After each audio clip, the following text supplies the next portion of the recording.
Welcome. Tonight, we travel through the quiet layers of time, through memory, myth, and mystery, to a story that may be older than history itself.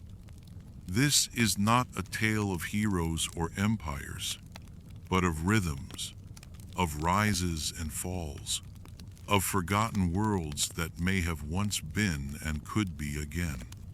Across deserts, oceans, and skies, civilizations have come and gone, not just once, but many times. Some say we are the first.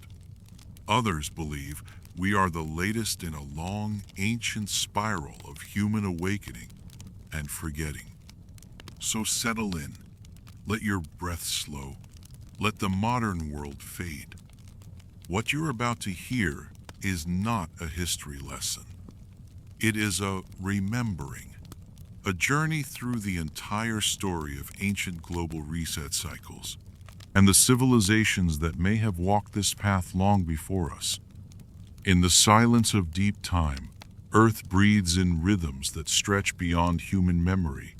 Beneath the surface of what we know, there lies a pulse, a whisper of forgotten epochs, long erased from the stone tablets and sands that historians have deemed complete. What if history isn't a straight line, but a circle, endlessly repeating? What if civilizations have risen and fallen like tides, advanced far beyond what we imagine, only to vanish without a trace, leaving behind myths, ruins, and lingering echoes? Long before our familiar world of skyscrapers and satellites, the Earth may have hosted beings who understood energies we are only beginning to rediscover. Their fingerprints might still rest on ancient megaliths, sunken cities, and artifacts out of place and out of time. And perhaps they too were once where we are now, standing at the height of innovation, unaware that a global reset loomed. Ancient texts and oral traditions scattered across continents speak of cataclysmic floods, fires from the sky, and darkness swallowing the sun. These aren't isolated stories. They're eerily consistent, from the Vedas of India to the myths of the Hopi, from Plato's dialogues to the ancient Chinese dynastic scrolls. Each speaks of a cycle, an age of greatness, followed by collapse. The idea of cyclical time was central to many ancient worldviews. The Mayans divided time into vast epochs they called suns, each ending in disaster and renewal. Hindu cosmology speaks of yugas, ages that wax and wane in spiritual purity. Even the ancient Greeks believed in recurring golden, silver, bronze, and iron ages. These weren't just poetic metaphors. They were memories, encoded in myth, passed down by those who remembered, or perhaps survived. But what causes these global resets?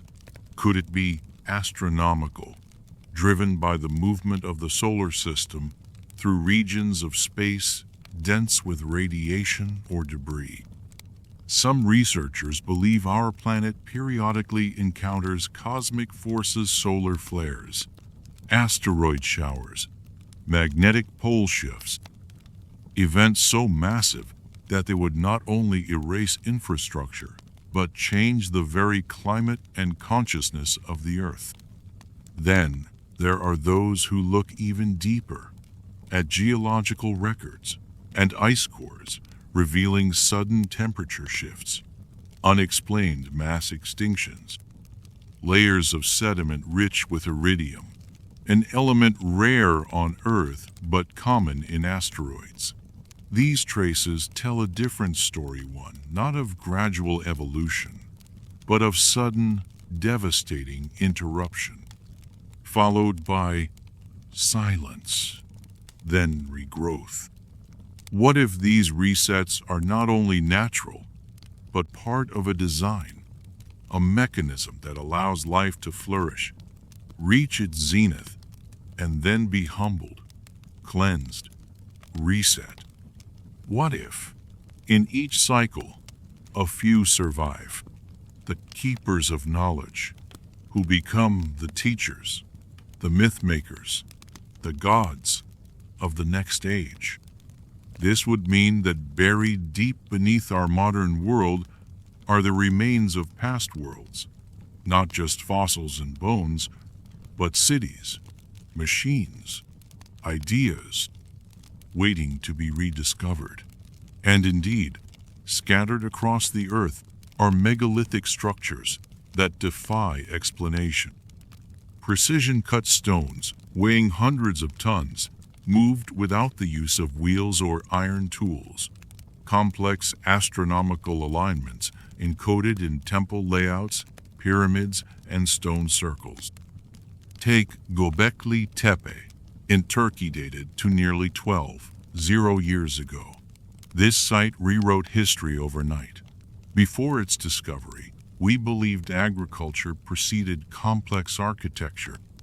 But Göbekli Tepe suggests the opposite, that spiritual or ceremonial centers may have catalyzed civilization itself, and then, inexplicably, it was buried, deliberately, preserved like a time capsule, as if someone knew what was coming. Then there's the Sphinx of Egypt, not just a monument, but perhaps a survivor. Geological evidence suggests water erosion patterns inconsistent with the desert climate of the last 5,000 years, pointing instead to a time when the Sahara was green tens of thousands of years ago. Who carved it then, and why did they shape it to outlast the ages? All over the world, underwater ruins lie in silence. Off the coast of Japan, the Yonaguni Monument sits submerged in mystery massive terraces and steps carved from stone now claimed by the sea. In the Bay of Cambay, India, sonar scans revealed grid-like city plans deep beneath the ocean. If these were once thriving centers, then what drove them under? Was it a sudden sea level rise? Or something more dramatic? Mainstream archaeology hesitates to acknowledge these anomalies, often dismissing them as natural formations or isolated cases. But the weight of evidence keeps growing. Like scattered puzzle pieces from a forgotten age, the clues point to the same conclusion, that we are not the first advanced civilization to call Earth home. And perhaps we won't be the last. If we are to believe that these global reset cycles are real, we must ask what kind of knowledge might survive them. Stone endures, but stories? Stories require tellers. And in many cases, the tales that did survive were woven into religion, mythology, and sacred rites. Over time, they were dismissed as allegory. But what if they were always meant to be warnings? The story of Atlantis, told by Plato, has long been considered a philosophical metaphor. But what if it wasn't? What if Atlantis was a memorecord in other flood myths, across the world of a civilization that rose to great heights and then fell, not from moral decay as Plato suggests, but due to a cycle far larger than itself? This theme of divine retribution or cosmic balance repeats in nearly every culture. In the Bible, the Great Flood is not just punishment, but a cleansing. In Mesopotamian texts, the Epic of Gilgamesh describes a flood eerily similar to that in Genesis. In Andean lore, the god Viracocha creates and destroys civilizations in cycles, always leaving behind a remnant to begin again. These stories are more than tales. They're data, stored in a form the ancients knew would survive oral collapse. because stone tablets may crumble. But stories, told in every village, sung by every fire, would carry through the dark ages. In those stories, the stars play a vital role. Many ancient cultures had a profound understanding of the skies. They knew of precession, the slow wobble of Earth's axis over thousands of years. They built calendars, aligned temples with solstices and equinoxes, and perhaps even encoded the timing of the cycles they feared. Could it be that some of these ancient structures served as timekeepers, not just for seasons, but for ages? If so, then perhaps they also carried warnings, like the calendar of the Mayans, which marks the end of each world age with cataclysm. But unlike doomsday prophecies, these were part of a grander rhythm spiral, not a straight line. The end of one world, the birth of another. And yet, even as these resets occurred, knowledge may not have been entirely lost. Throughout history, we see sudden appearances of advanced knowledge mathematics, astronomy, medicine seemingly out of nowhere. Ancient Egypt, Sumer, and the Indus Valley all demonstrate a level of sophistication that suggests inheritance, not invention. Who were their teachers? Some speak of the Watchers, the Anunnaki, or the Shining Ones, beings of light, wisdom, or sky origin who brought knowledge to early humans. Others interpret this metaphorically, as survivors of a previous age guiding the next. Either way, it hints at continuity, a torch passed in secret, hidden from those who might misuse it. And so, we live now in the flicker between ages, surrounded by forgotten echoes, walking among ruins we barely understand, and telling stories we think are just myths. There is something haunting about silence in places that once teemed with life. The eerie stillness of ruins overtaken by jungle vines or buried beneath desert sands whispers secrets not yet uncovered. Archaeologists often find layers of historicities built atop older cities, each one speaking of a cycle, a rise, a fall, and then a rebirth.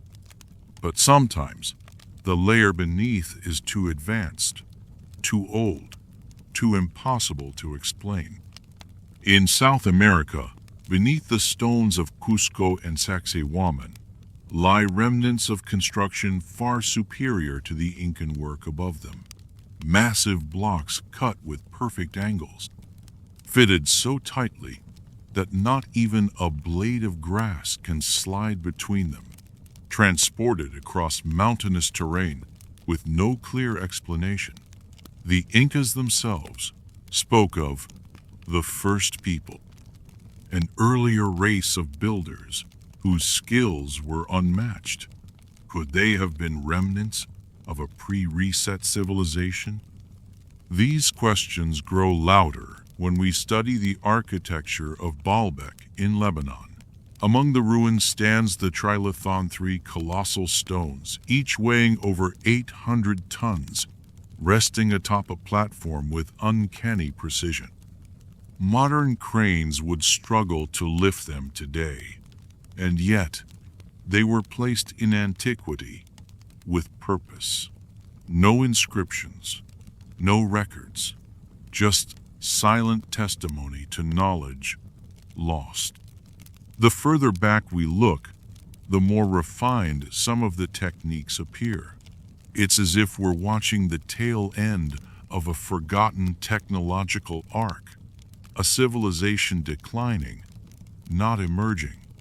Rather than simple beginnings that grew more complex, we may be witnessing the aftermath of a cataclysm and the slow return to primitive ways by survivors.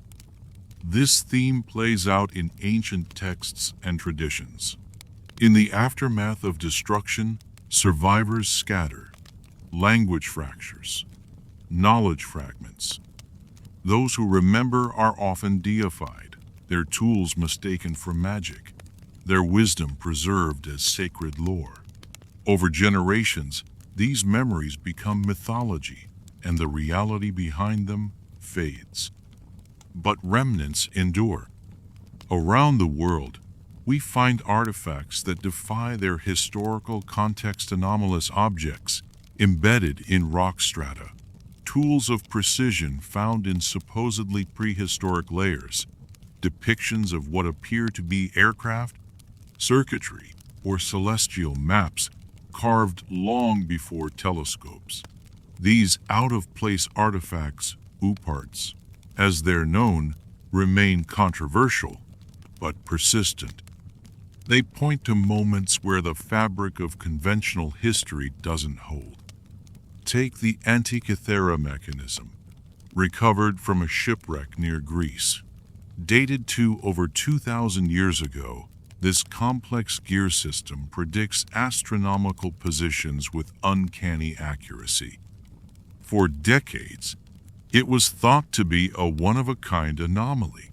But what if it's simply the only surviving piece of a much older tradition? A tradition that once understood not only the movement of the stars, but the cyclical nature of time itself? The implications are vast. If advanced civilizations have existed before, what were they capable of?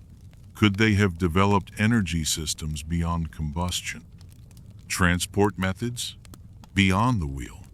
Perhaps even ways of storing and transmitting information we haven't yet rediscovered? Could their downfall have been so complete that only stone endured? And stories? And now, we must look inward. Are we, today, part of that same cycle? Have we reached the peak of an age, unknowingly repeating steps taken before? The signs are subtle but profound.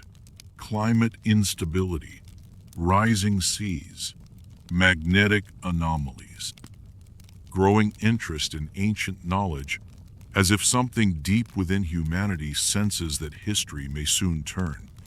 The ancients spoke of great ages not only in physical terms but also in spiritual ones.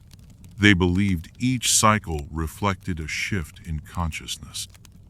As the material world rose, spiritual understanding waned. And when the world reset, clarity returned. Could this be part of the mechanism? Not punishment, but purification? A chance to begin again? Stronger, wiser, closer to balance? To understand this, we must examine the symbolism embedded in ancient rituals. Fire and water, the two elements most often associated with cataclysmal so, symbolize transformation and renewal. The phoenix, burned to ashes, rises again. The flood clears the land for new life. These aren't just metaphors. They are memories, encoded into the human psyche, preparing us for what comes again. And so, in the ruins of ancient temples, the lines of forgotten manuscripts, and the whispers of tribal legends, we find pieces of a puzzle we are only beginning to assemble. Perhaps the next key lies not in what we build, but in what we remember. Imagine walking among the ruins of a city that predates history, not just by centuries, but by tens of thousands of years. The stones beneath your feet aren't weathered by time alone, but by waves, as though the city had once been swallowed by the sea, forgotten, and then revealed again. Around the world, coastlines are beginning to reveal such secret submerged temples, roadways, and structures that suggest a time when the oceans were far lower. and entire civilizations lived where only fish now swim.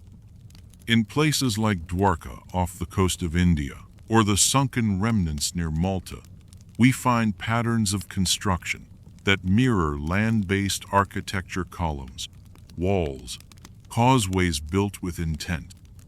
And while dating these sites is difficult due to the effects of salt and sea life, some estimates place them at over 10,000 years old, possibly older. This overlaps with the end of the last ice age, a time when rapid sea level rise could have inundated vast coastal regions almost overnight. What would such a flood look like to the people of that age? It would be apocalyptic, an entire world swallowed, cities, libraries, temples, lost. Survivors climbing to higher ground would speak of the wrath of gods, of divine judgment, of the need to start anew. And over generations, these stories would become sacred. The knowledge that remained would be protected, not in vaults, but in chants, symbols, and monuments. Pyramids, those great triangular sentinels, may be more than tombs or temples. They appear across cultures and continents, often aligned with cardinal points and celestial bodies. The precision of their construction defies explanation, especially given the lack of modern tools. Could they be markers, beacons, perhaps even repositories of knowledge encoded in geometry? Some researchers believe the shape itself resonates with energies we don't fully understand. Others suggest pyramids were part of an ancient power grid, a network that harnessed Earth's natural frequencies.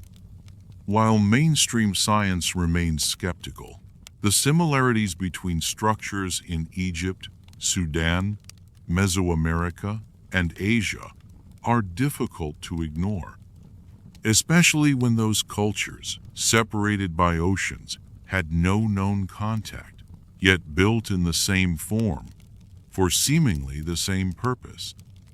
What if these pyramids were not isolated projects, but components of a larger global system? What if the ancient world was more connected than we imagine? Evidence of shared symbols, language patterns, and mythological themes suggest a deep-root systemon, original source that splintered during a great reset and seeded new civilizations. And maybe that source wasn't entirely human. Some legends speak of star beings, sky gods, or visitors who came from the heavens bringing knowledge. The Dogon of Mali knew of Sirius Ban, invisible star, long before modern telescopes confirmed it.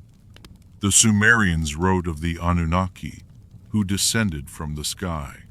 The Hopi told of beings from the Pleiades. These stories may be interpreted spiritually, but the consistency is striking. Could they refer to a prior race, or even the survivors of the last reset, preserving and spreading what they could? If we accept that knowledge has been passed down in waves, often hidden in plain sight, then the task becomes one of decoding, not building something new, but remembering what was once known. To decode the past is not simply to unearth stones, but to listen. Listen to the silence between legends, to the symmetry in architecture, to the rhythm hidden in sacred numbers. So many ancient sites are steeped in mathematical precision. Pi, phi, the golden ratio, all appear where they seemingly shouldn't. Civilizations that supposedly lacked writing somehow constructed monuments encoded with universal constants. At Teotihuacan in Mexico, the layout of the entire city reflects a deep understanding of astronomy and geometry. The Pyramid of the Sun aligns with specific solar events, and its base measures precisely in proportions that mirror the Great Pyramid of Giza, half a world away. Coincidence becomes less convincing as these patterns multiply. We begin to see that these civilizations shared more than isolated brilliance, they shared memory, fragments of a deeper legacy. Throughout history, knowledge often emerges suddenly, as though remembered rather than discovered. The invention of writing, the sudden leap into agriculture, metallurgy, or astronomy, appearing not gradually, but in spurts. This suggests humanity may not be inventing, but recovering, like waking from a dream where pieces of a forgotten past drift slowly into focus. Ancient reset cycles might not just erase the physical, but also the mental. A cataclysm powerful enough to destroy cities can also traumatize entire cultures. Survivors prioritize survival over preservation. Libraries burn. Oral traditions break. Symbols lose meaning. And in the aftermath, myths become the guardians of what was once science. Consider the symbolism of the serpent across ancient cultures. In Mesoamerica, it's Quetzalcoatl, feathered serpent god, who brings knowledge. In Egypt, the serpent is found on the foreheads of pharaohs, symbolizing divine authority and wisdom. In India, the Kundalini serpent coils at the base of the spine, representing latent spiritual power. Across time and space, the serpent seems to slither beneath the surface of knowledge, misunderstood, feared, but ever present. Perhaps it is not merely a symbol, but a memory of something once real and vital. Symbols endure even when words fade. The swastika, now burdened by modern history, was once a sacred symbol across continents, representing the sun, the cycle, and the eternal return. Spirals carved into ancient stones mirror the motion of galaxies. The Fibonacci sequence, the unfolding of time, these are not decorations. They are diagrams of understanding, fossilized in stone for future minds to rediscover. And what of sound? Ancient sites like Chavin de Huantar in Peru or the Hypogeum in Malta were designed with acoustics that affect human perception.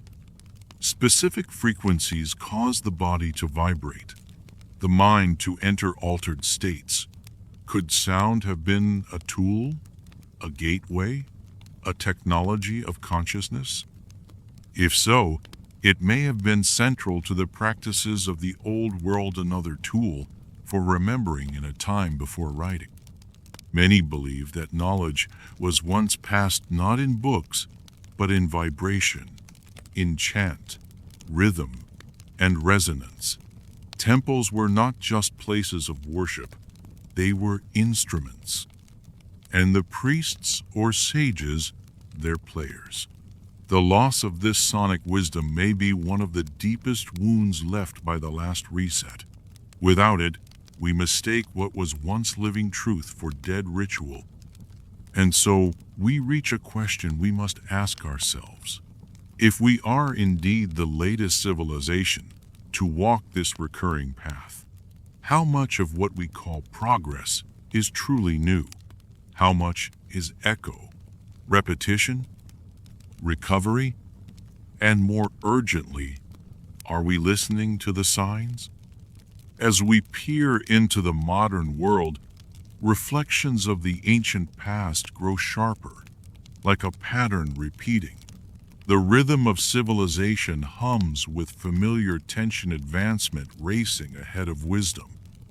Ecological imbalance, rising waters, celestial anomalies. We stand at the edge of what feels like a threshold, not unlike the stories of the past, where the sky darkened and the sea rose, and only a few were prepared to begin again. This is not fear-mongering. It is awareness, a recognition that cycles are nature's language. The tree sheds its leaves. The moon waxes and wanes. The tide comes and goes. Why should human civilization be any different? Our obsession with linear progress may blind us to the deeper spiral we walk upon. Many traditions speak of a great Yara cycle of roughly 26 years, linked to the precession of the equinoxes. This grand cycle was known to the ancient Egyptians, the Vedic scholars, and the builders of Angkor Wat. At certain points in this cycle, they believed, humanity moves closer to divine truth, and at other times descends into ignorance. Could the resets mark these turning points? Great cleansings to align the earth with cosmic balance? If so, then we are not helpless passengers. We are participants. Our actions matter, not only technologically, but spiritually. For if the ancients were right, then the resets cleanse not just the land, but the soul of civilization. They test our ability to remember, to carry forward the light, even as the darkness closes in. Today, we are reawakening. Ancient knowledge long dismissed is being rediscovered through new eyes. Science begins to explore what mystics always knew, that consciousness shapes reality, that intention directs energy, that the observer is part of the observed. As quantum physics cracks open materialist dogma, the gap between myth and science narrows. Perhaps that's why ancient civilizations encoded their greatest truths in mystery, not to hide them, but to protect them, to ensure that only those who seek with open hearts and humble minds will find them.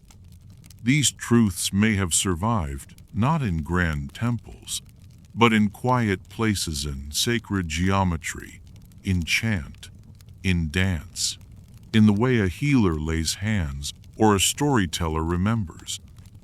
And now, as we rebuild our technologies, expand into space, and stare deeper into the atom and the cosmos, we must ask, what are we recovering? What did they once know? And why did they build for the ages? Not for their time, but for ours? Because buried in stone, in myth, in the whispering winds of forgotten deserts and the icy silence of ocean floors, is the memory of the last time this cycle turned. The earth remembers, even when we forget. Beneath every layer of soil, beneath every forest canopy or frozen tundra, the planet keeps a silent record of all that has come before. It does not judge or interpret. It simply absorbs the ashes of cities, the bones of forgotten peoples, the echoes of words long lost to the wind. And yet, from time to time, something stirs from that archive, a structure revealed by shifting sands, a satellite scan that detects impossible geometry buried deep underground, a fragment of pottery in a place it should never be. These are not coincidences. These are the Earth's memories, surfacing like dreams. One of the most striking examples of this lies in the Amazon rainforest. For centuries, it was thought to be untouched wilderness, a place of pure nature, hostile to permanent human settlement. But recent discoveries have changed that narrative entirely. Beneath the thick canopy, archaeologists using LiDAR technology have uncovered massive geometric patterns, roadways, and city-like grids stretching for hundreds of kilometers. Evidence suggests that millions once lived there, cultivating the land, building intricate societies, and possibly practicing advanced forms of agroforestry and land stewardship that left little ecological footprint. This doesn't fit into the conventional model of human progress, where ancient peoples are presumed to be primitive and nomadic. It suggests something more sophisticated, a balance between technology and ecology, a wisdom we have yet to rediscover. And it raises the question, what else lies hidden beneath the jungles, deserts, and ice? What knowledge has been buried not just by Earth, but by time itself? In Antarctica, strange anomalies have been reported for decades. Under the ice, satellite imagery has detected what appeared to be unnatural formations, rectilinear shapes, magnetic anomalies, even heat signatures from beneath the glaciers. Theories abound, from ancient cities frozen over in a sudden climate shift, to vaults of lost knowledge encased in permafrost. While mainstream science approaches these claims with caution, the possibilities remain open. The Earth has shifted before, rapidly and violently. The poles are not fixed. And in a world shaped by cycles, entire continents can transform in what, geologically speaking, is the blink of an eye. Ancient traditions knew this. The Hopi spoke of previous worlds destroyed by fire and ice. The Norse told of Fimbulwinter, a long, bitter cold that preceded the end of their age. The Hindu Puranas describe floods and the churning of the ocean as part of a divine cycle of creation and destruction. Even in modern geological records, we see evidence of abrupt transitions, extinction events that unfolded over mere decades, or even days. The Younger Dryas, for example, a sudden return to Ice Age conditions around 12,800 years ago, marked by a dramatic global cooling and widespread extinctions. Many now believe this was triggered by a comet impact or cosmic event, a cataclysm that could have obliterated an entire civilization if one had existed then. And perhaps it did. Sites like Göbekli Tepe challenge everything we thought we knew about timelines. Here is a massive megalithic complex, crafted with skill and astronomical alignment, built not by farmers or villagers, but by a people who clearly possessed advanced knowledge. Yet it predates all known civilizations by millennia, and more intriguingly, it was buried, not by nature, but by human hands, as though its creators knew what was coming, and tried to preserve it for a future age, our age. What kind of society buries its greatest achievements? Not a dying one, but a wise one, a people who understood the cycle, who knew that fire would come, or ice, or water, and that what mattered was not the survival of their monuments, but the preservation of their message. That message may not be in language. It may be in the stones themselves, their placement, their resonance, their alignment with stars that shift slowly through the heavens, a cosmic clock ticking in silence. And now, as we stand surrounded by our own towering cities and luminous screens, are we prepared to hear that message? Or are we repeating the cycle, rushing toward the next reset with open eyes and closed minds? Consider for a moment the vast span of human memory, not just the stories passed down through generations, but the ancestral knowing, the instincts, dreams, and intuitions that seem to emerge from nowhere. We call them myths, archetypes, genetic memory. But what if they are more than that? What if the collective human mind remembers far more than it can explain? Carl Jung believed in the collective unconscious psychic inheritance, shared by all humanity, that holds symbols, fears, and aspirations deeper than personal experience.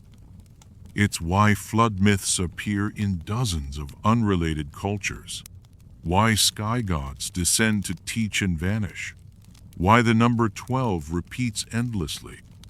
12 tribes, 12 constellations, 12 Olympians. There is a pattern here, a design echoing from one age to the next, as though reality itself were composed of musical notes, and civilizations each tried to play the same forgotten song. Ancient civilizations seemed to understand this. They didn't just observe the stars, they lived by them. Their calendars were not only agricultural, they were spiritual. They tracked the rise and fall of ages, the movements of not just planets, but of consciousness. Many believed in a golden age, a time of unity, peace, and knowledge, followed by a decline into chaos and forgetfulness. We now live in what many traditions called the Iron Agetha Kali Yuga, the final age of darkness before the cycle begins again. But endings are beginnings. In every myth, the fall is followed by rebirth. The seed lies dormant in winter, only to bloom in spring. The phoenix dies in fire, only to rise again in ash. The question show, much can be remembered before that moment comes. Across the globe, secret societies, mystery schools, and initiatory traditions have guarded fragments of ancient knowledge. Their rituals are not random. They are echoes of something once whole. The Masonic compass and square, the Hermetic axiom, as above, so below, the alchemical journey from base metal to gold, all point toward transformation, not just of matter, but of spirit. Perhaps these were encoded blueprints, tools for survival of the reset not in body, but in mind. For if the resets are real, and if they come not only to destroy but to renew, then the greatest treasure isn't wealth or technology, but wisdom. The kind of wisdom that can reawaken civilization after the darkness passes. And here we stand, at the peak of an age, or the precipice, surrounded by marvels of our own making, but also disconnected from the earth, from the stars, and from the deeper currents of time. We've built outward, but not inward. We've measured the atom, but not the soul, and yet we feel it. A quiet stirring, a sense that the veil is thinning. We are not the first, and we will not be the last. But perhaps we can be the bridge, the ones who remember, the ones who listen. The question is not whether the reset will come. The question is, what story will we leave behind? The story of Earth is not just written in books, but etched into the bones of mountains, into the magnetic lines that snake invisibly across the globe, into the genetic memories that surface when we sleep. Somewhere deep within the architecture of life itself may reside a kind of cosmic instruction, not static knowledge, but a living rhythm, an embedded pulse that links us to the cycles of sun and stone, water and wind, rise and fall. In this view, the resets aren't mere disasters, they're alignments, not random ends, but necessary transitions, intervals in a larger evolution, both physical and spiritual. Each reset cleanses not just the land, but the very patterns we create. Our system's political, economic, philosophical grow rigid over time. Innovation becomes institution. Vitality becomes repetition. At some point, a correction becomes inevitable. Earth reclaims what no longer serves its harmony. But not all knowledge vanishes in the wash. Some survives by design. Look closely at ancient texts and sacred geometry, and you begin to see layers of encoded information systems of thought designed not just to describe reality, but to align with it. The I Ching of China, the Tree of Life in Kabbalah, the mandalas of Tibet, and the medicine wheels of North America, all are maps, not of territory, but of consciousness. They reflect the architecture of cycles within cycles, microcosm and macrocosm mirroring one another. Perhaps this is why sacred sites around the world were placed with such precision, not merely for beauty or tribute, but as tuning forks. Locations where energy, intent, and design met to form harmonics that resonate through time. These were places built not just to stand, but to sing, to vibrate with the earth, to amplify memory, to remind future generations that meaning still lives beneath the ruins. Even in modern science, we now glimpse the edges of these ancient understandings. Studies in cymatics reveal how sound creates form vibration, sculpting matter into geometry. The ancients knew this, not through microscopes, but through ritual and resonance. Their chants, drums, and flutes were not entertainment. They were tools for attunement, aligning human frequency with planetary rhythm, allowing memory, insight, and healing to emerge not from thought, but from harmony. It is no coincidence that many of the most enduring myths speak of knowledge lost due to arrogance. Atlantis falls not because of war or flood alone, but because its people forget. They turn inward, obsessed with power, disconnected from their origins. The Tower of Babel crumbles because its builders seek to ascend without understanding. In these stories, the fall is not punishment, it's consequence, a failure to remain in resonance. If we examine our own time with this in mind, it becomes clear that we are walking a familiar edge. Our technologies are wondrous, but our wisdom lags behind. We command electrons, bend light, split atoms, but struggle to find meaning, to live in peace, to care for the only planet we call home. We are forgetting. But we are also remembering, and that is the tension of our age. The dreamers, mystics, artists, and seekers of today may be the memory keepers of tomorrow. They are rediscovering ancient breath patterns that calm the mind, sacred symbols that focus intention, songs that open the heart. These may seem small in the face of global upheaval, but they are seeds, and seeds remember how to grow. So we return to the question, what survives a reset? The answer may not lie in machines or concrete. It may lie in the human heart, in our stories, our songs, our ability to see beyond the veil and feel the rhythm of the ages. It may lie in our willingness to listen to the land, to the stars, and to the silence between them.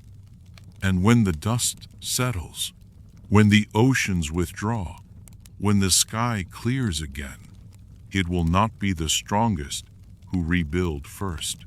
It will be those who remember how to begin. To begin again requires more than tools and shelters. It requires vision, a sense that something sacred has been carried across the void, like fire cupped in the hands of a traveler through darkness. In every reset cycle, the survivors become stewards. They inherit not only a changed world, but the responsibility to shape the next one. The blueprint for that shaping, many believe, lies encoded in myth, in the old stories that survive when walls collapse and machines fall silent. The story of Manu in ancient Hindu tradition tells of a man warned by a great fish-on avatar of Vishnu taught a flood would come. Manu builds a boat, gathers the seeds of life, and rides out the storm. It mirrors the tale of Noah, of Deucalion, and Pyrrha in Greece, of Utnapishtim in Sumer. These are not isolated legends, but a global memory, a signal, perhaps, that the cycle has turned before and will turn again.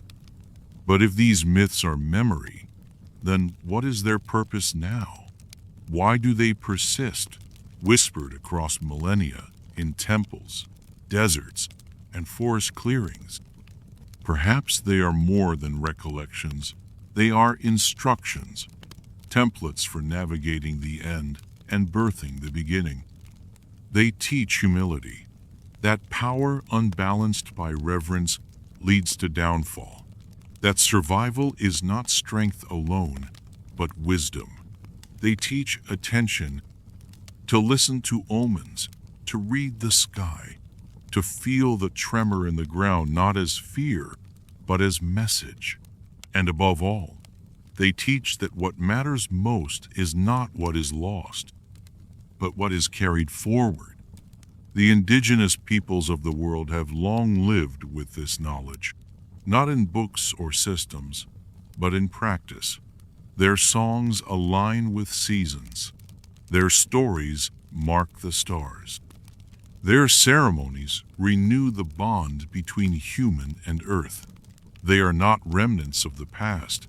They are threads of continuity, holding open the channel between what was and what will be. In the Andes, the Q'ero people speak of the Pachacutia, great turning of time that brings both destruction and renewal. In this moment, they say, humanity must return to Aini, sacred reciprocity with nature, with community, with spirit, not because it is poetic, but because it is necessary, because without it, we spiral out of harmony. And the earth responds, not with cruelty, but with correction. Science, too, is awakening to this wisdom. The Gaia hypothesis posits that the earth is a living system, self-regulating, adaptive, and aware. In this view, human civilization is not separate from nature. It is an organ within a greater body. When that organ overreaches, the system compensates. What we call disaster may, in a deeper view, be balance, not a punishment, but a reset. And so we live in an extraordinary moment, a point of intersection between forgetting and remembering, between collapse and transformation. We carry the tools of the past and the dreams of the future. We stand not at the end of a line, but the edge of a circle, and the choice before us is ancient and always new. Do we resist the turning, or do we dance with it? Do we try to hold on to what must fall, or do we become the ones who guide what rises next? The fires may come, the waters may rise, but if we remember not just facts, but truths, not just data, but meaning, then we do not begin again empty-handed. We begin with purpose, with vision, with the quiet, steady memory of all that has come before, now carried in our own hearts. The memory of what came before is not always found in ruins or written in stone. Sometimes it lives in the spaces between things, in the gaps of our knowledge, in the questions we don't yet know how to ask. A feeling, perhaps, that something essential was lost long ago, and that we, in our modern brilliance, are fumbling in the dark toward a light that once burned clearly. What if this feeling is not imagination, but recognition, a quiet echo of ancestral memory, surfacing like a dream we almost remember? The farther back we dig into our prehistory, the more we find complexity where we once expected simplicity. The Denisovans, once an obscure branch of the human tree, now show evidence of high-altitude adaptation, sophisticated tools, and even possible symbolic thought. The Neanderthals, long depicted as brutish, are now understood to have had burial rites, music, and potentially even abstract language. What if these weren't evolutionary dead ends, but participants in forgotten cycles, co-carriers of a knowledge that predates what we call history? And what if they like you saw a reset? It's no longer unreasonable to entertain that civilizations capable of profound insight could have thrived in the deep past, only to be extinguished by forces they could not escape, whether by cosmic impact, seismic upheaval, or something subtler and more internal. The result would be the same: silence, a long sleep, a scattering of survivors, and then the slow ascent once more. This is how myth becomes map. For those who remain, the task is not to preserve technology, it is to preserve essence, to encode into story and symbol what cannot be carried physically. That is why so many ancient myths seem to carry multiple meanings. On the surface, they are tales of gods, monsters, floods, and fire. But beneath them, they are operating systems, philosophies, psychological blueprints. They teach us how to endure, how to rebuild, how to remember who we are beneath the layers of forgetting. The myth of Prometheus, who brings fire to humanity and suffers eternal punishment, may not be just about defiance. It may be about the cost of knowledge, that it must be carried carefully. That fire, whether literal or metaphorical, can illuminate or destroy. This tension between light and hubris is central to many stories, from Icarus to Lucifer, from Atlantis to Babylon. Always the same thread: ascend too far without balance, and the fall becomes inevitable. Perhaps this is the true purpose of reset cycles: not to erase, but to restore balance; not to punish, but to refine. Like a forest fire that clears undergrowth so that new life can flourish, the reset burns away what no longer serves. And in its aftermath, the soil is rich not with despair, but with potential. This idea appears in esoteric traditions as the alchemical process, the solve et coagula, dissolve and reform. The lead is broken down before it can become gold. The self is deconstructed before it can be reborn. Civilizations, too, may undergo this process, broken into pieces so that something higher can emerge. And now, in the murmurs of ancient ruins and the quiet beneath modern cities, we feel the tremble of another dissolution. It may not come tomorrow or next century, but it approaches, not as apocalypse, but as alchemy. The question is, are we prepared to become the gold? To do so, we must stop looking only outward. The answers may not lie in telescopes or data servers alone, but in stillness, in listening, in remembering not just what we've done, but what we've always been. Because the cycles will continue, the earth will turn, the stars will shift, the seas will rise and fall, and the story will begin again.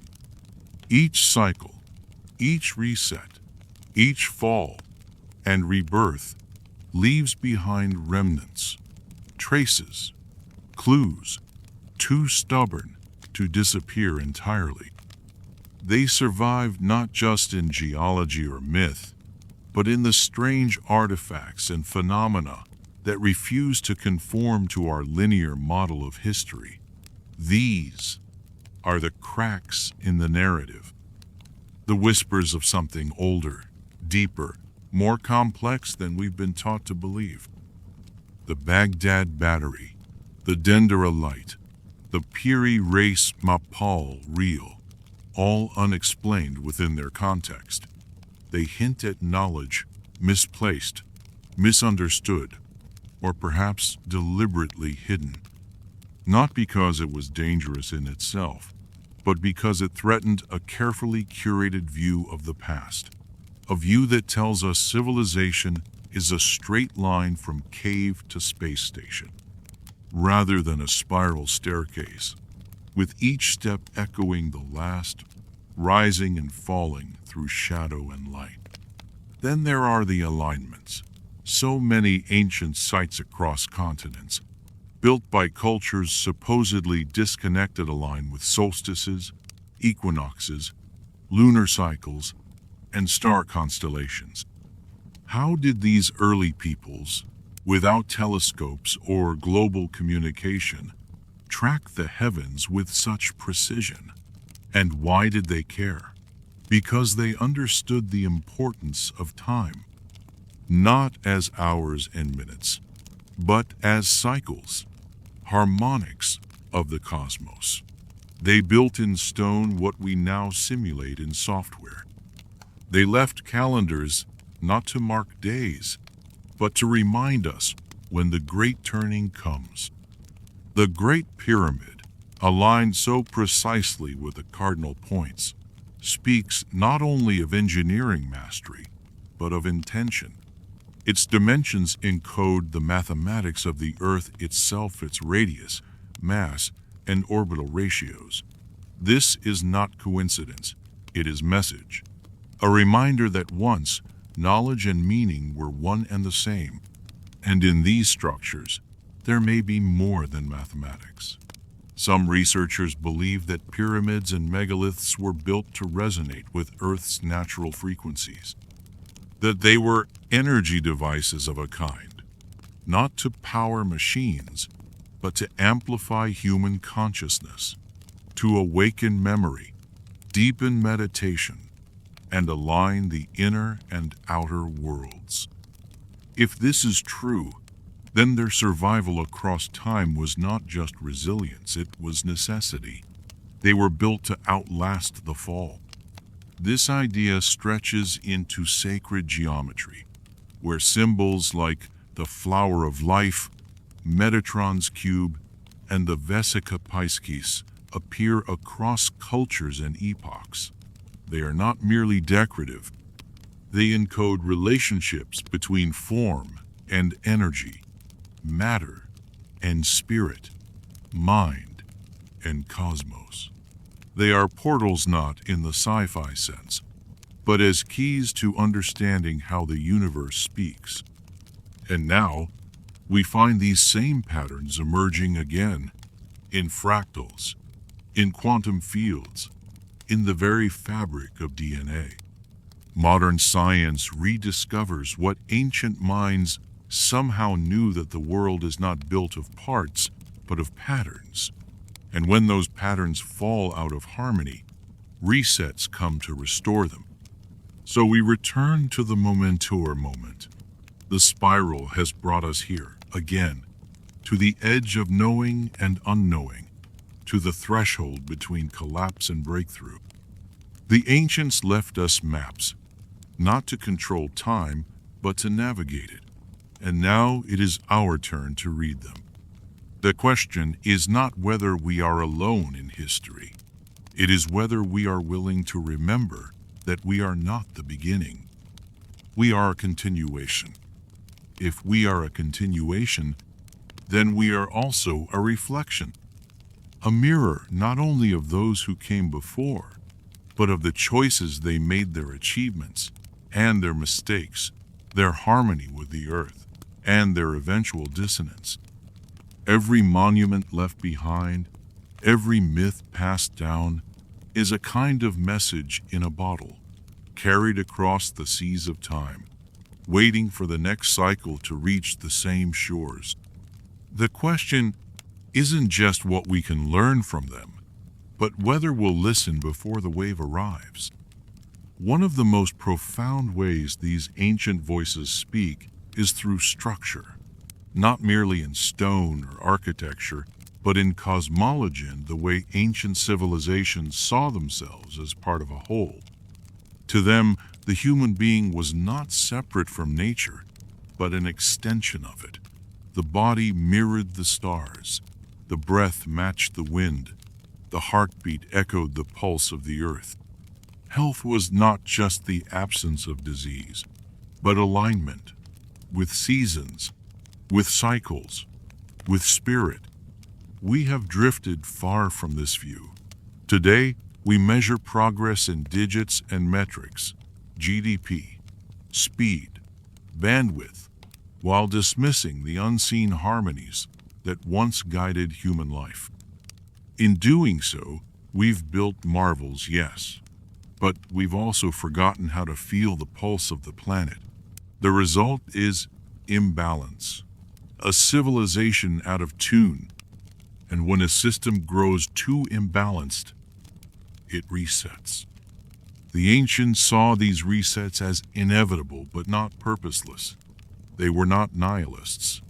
They believed that each collapse was also a chance for rebirth, a way for life to return to the core of what mattered. This belief was embedded in their rituals and worldviews. The Mayans marked the end of world ages with ceremonies of closure and renewal. The Norse described Ragnarok not only as the death of gods, but the dawn of a new fertile earth. In the Hindu cycle of yugas, the dark age ends with a cleansing, followed by the return of light and truth. This cyclical thinking was not only spiritual, it was deeply practical.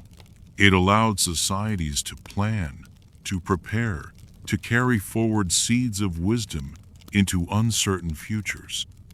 Even in collapse, there was continuity. Elders trained the young. Sacred texts were preserved.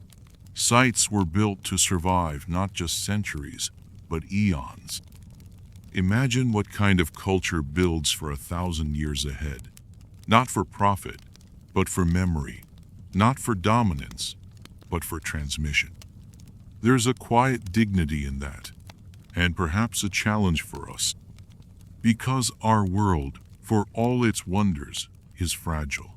Our data is stored in fragile devices. Our cities, though vast, are vulnerable to natural forces. Much of what defines our civilization exists only in the invisible ether of the internet, a system that could vanish in a blink if conditions shifted. Solar flares, magnetic reversals, cascading grid failures possibilities our ancestors may have known in different forms. If they prepared, should we not also? But preparation is not only physical, it is psychological, it is cultural.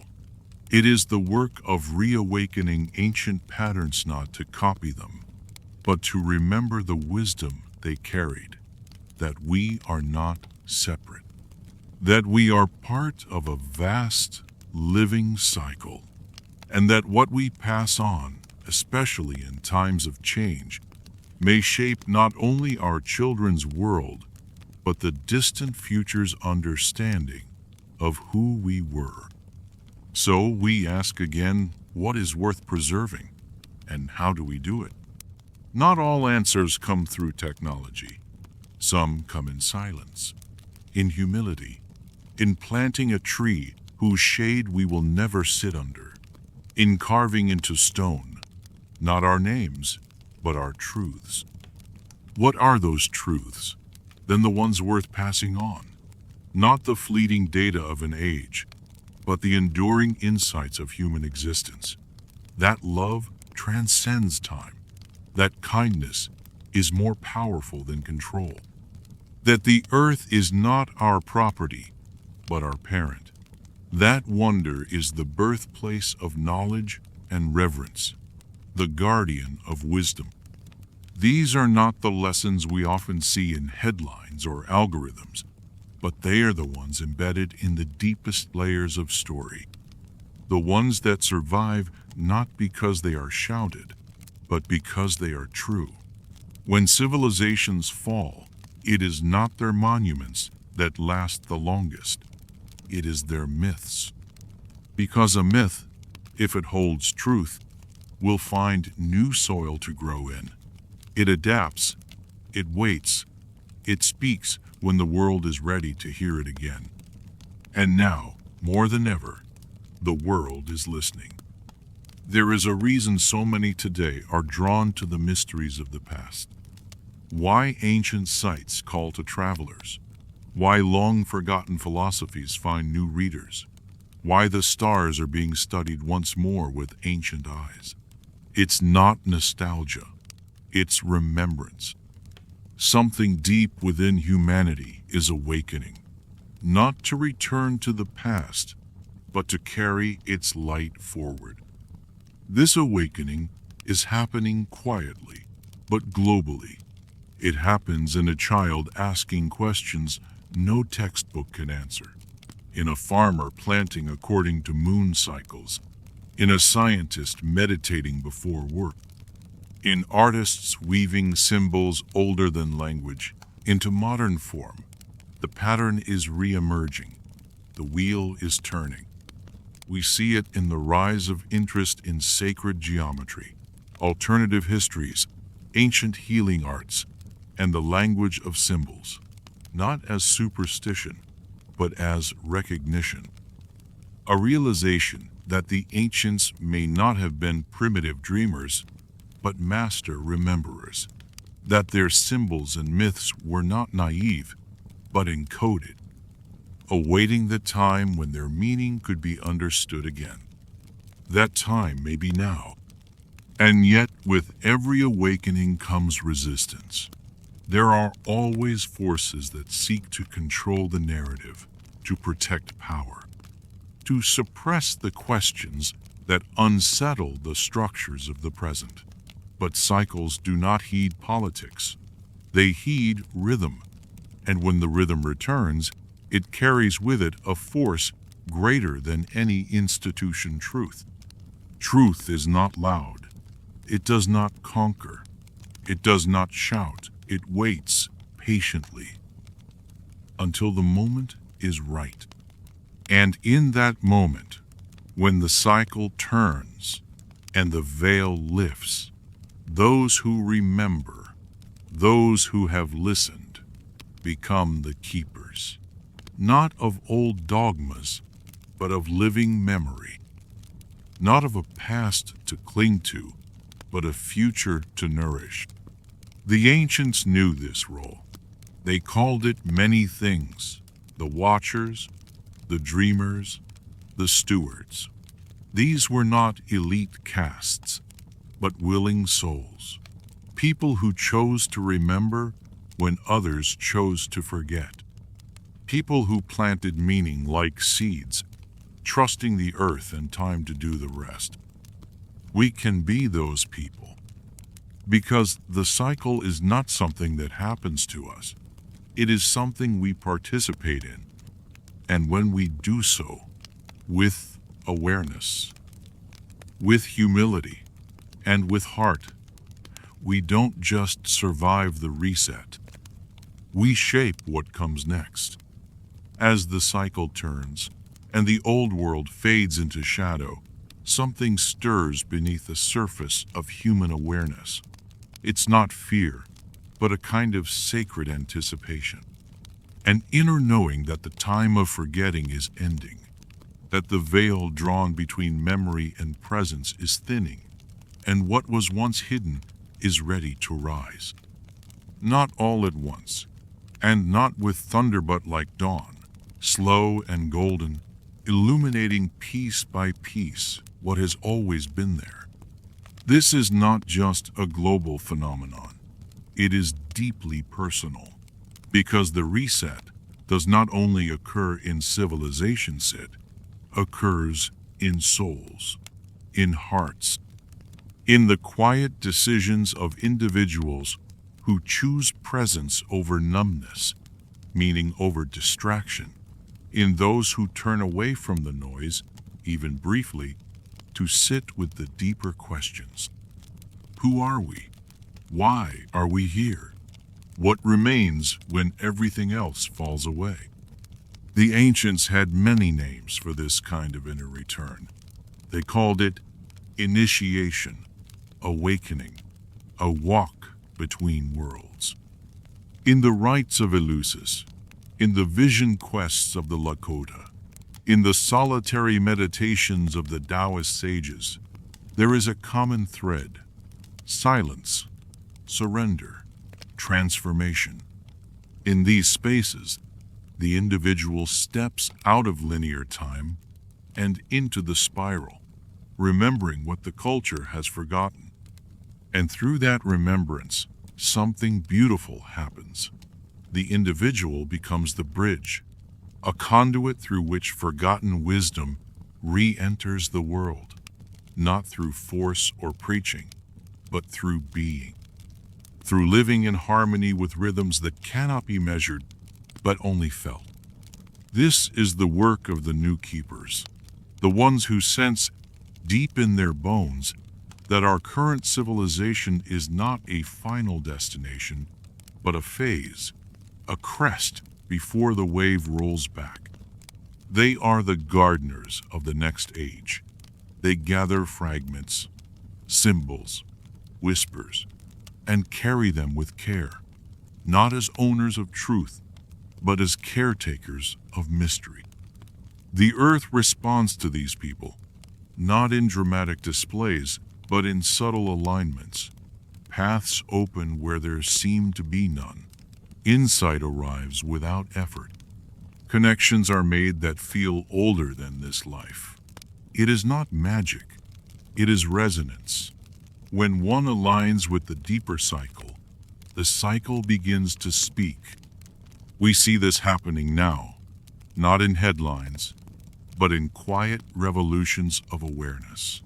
People growing their own food, learning old languages, remembering songs their grandparents sang. Others diving into ancient texts with new eyes, finding patterns no one noticed before. Still others turning their gaze skyward, not for conquest, but for connection, tracing the paths of stars their ancestors once mapped in stone. All of it points to something larger than coincidence, a remembering, a gathering, a gentle preparation. Because the next reset may not look like those of the past. It may not be fire or flood. It may be something quieter, more internal, a shift in consciousness, a thinning of the veil between matter and spirit. And if so, those who have trained their senses to feel beyond the surface will not be surprised. They will know what is happening. They will breathe through it. And when others stumble in confusion, they will offer stillness. Not answers, but presence. Because in a reset, what matters is not what you know, but who you are. Who we are in these moments of transformation shapes everything that comes after, not only for ourselves, but for the entire fabric of the world we help weave. In cycles past, we may have forgotten this. We may have clung to systems that promised security but delivered stagnation. We may have traded wisdom for control, relationship for dominance, truth for certainty. And when the reset came, we were unprepared, not physically, but spiritually. But this time can be different, not because we are better, but because we are listening.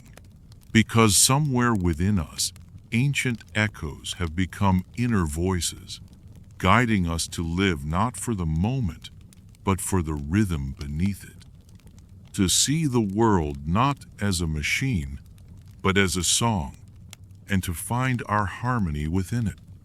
Ancient texts often describe this balance as a sacred marriage, the union of opposites, sun and moon, fire and water, earth and sky, reason and intuition, action and rest. The balance between them is not static. It is a dance, a breathing rhythm that, when followed, brings clarity, when ignored, brings collapse.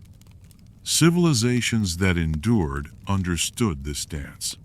They built their societies not around domination, but alignment. They honored not only kings and warriors, but healers and poets. They understood that a temple is not sacred because of its stone, but because of the intention it carries. That the land is not owned, but related to. That life is not conquered, but participated in. We are beginning to remember these truths, slowly, awkwardly, sometimes painfully, but surely. The old paradigms are crumbling, not because we destroy them, but because they no longer hold the resonance we need. And as they fall, space is made for the new, which is really the ancient, remembered. And so, the seeds of the next age are being planted now, in how we speak, in how we treat one another, in what we choose to value, create, and protect. Every act of kindness, every moment of awe, every honest question asked with humility is a seed. Some will sprout soon, others may sleep for generations, but they are there, waiting. And when the dust settles, when the next cycle turns, and the new world dawns, it is these seeds that will guide the way. They may not carry our names, but they will carry our essence. Because what survives a reset is not power, not wealth, not noise. It is the quiet, enduring flame of what is true. There is a quiet understanding that moves through the soul when one finally accepts that we are part of something far older than our stories, far larger than our lifetimes. It doesn't come with thunder or revelation. It arrives softly, like the rustle of leaves before a change in season, like the hush before a dream begins. It is the moment we begin to see ourselves not as separate from history, but woven into its fabric, a single thread in an immense and intricate tapestry stretching across time and space. And when we begin to see this way, everything changes. The stars no longer seem distant, they feel familiar.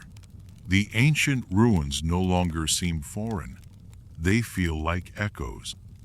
Even our fears begin to soften, replaced by a strange and steady peace, the kind that comes from realizing we've been here before, that humanity has walked through fire, through flood, through silence and shadow wind, emerged again and again, not unchanged, but transformed. This is the gift of the cycle. It doesn't repeat to punish. It repeats to refine, to smooth the rough edges of ego, to test the balance between creation and responsibility, to teach again and again what it means to be alive, to remember, to be in harmony with a living earth. Look closely, and you'll see the signs are all around us. In the return of ancient practices long dismissed, in the rising awareness of Earth's energetic grids, once spoken of by shamans and now studied by geomancers and scientists alike, in the recognition that emotion, intention, and consciousness shape more than mood, they shape reality. We are no longer content to live only by material laws. Something deeper is rising, a hunger for the sacred, not as dogma, but as experience. For a connection, not through wires and screens, but through stillness and presence. For truth, not as opinion, but as resonance, the deep inner yes that happens when soul meets something real.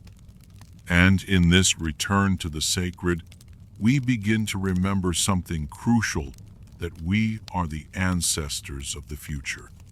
Just as we dig into the earth to uncover the tools and thoughts of those who came before us, so too will others one day uncover what we leave behind. What will they find?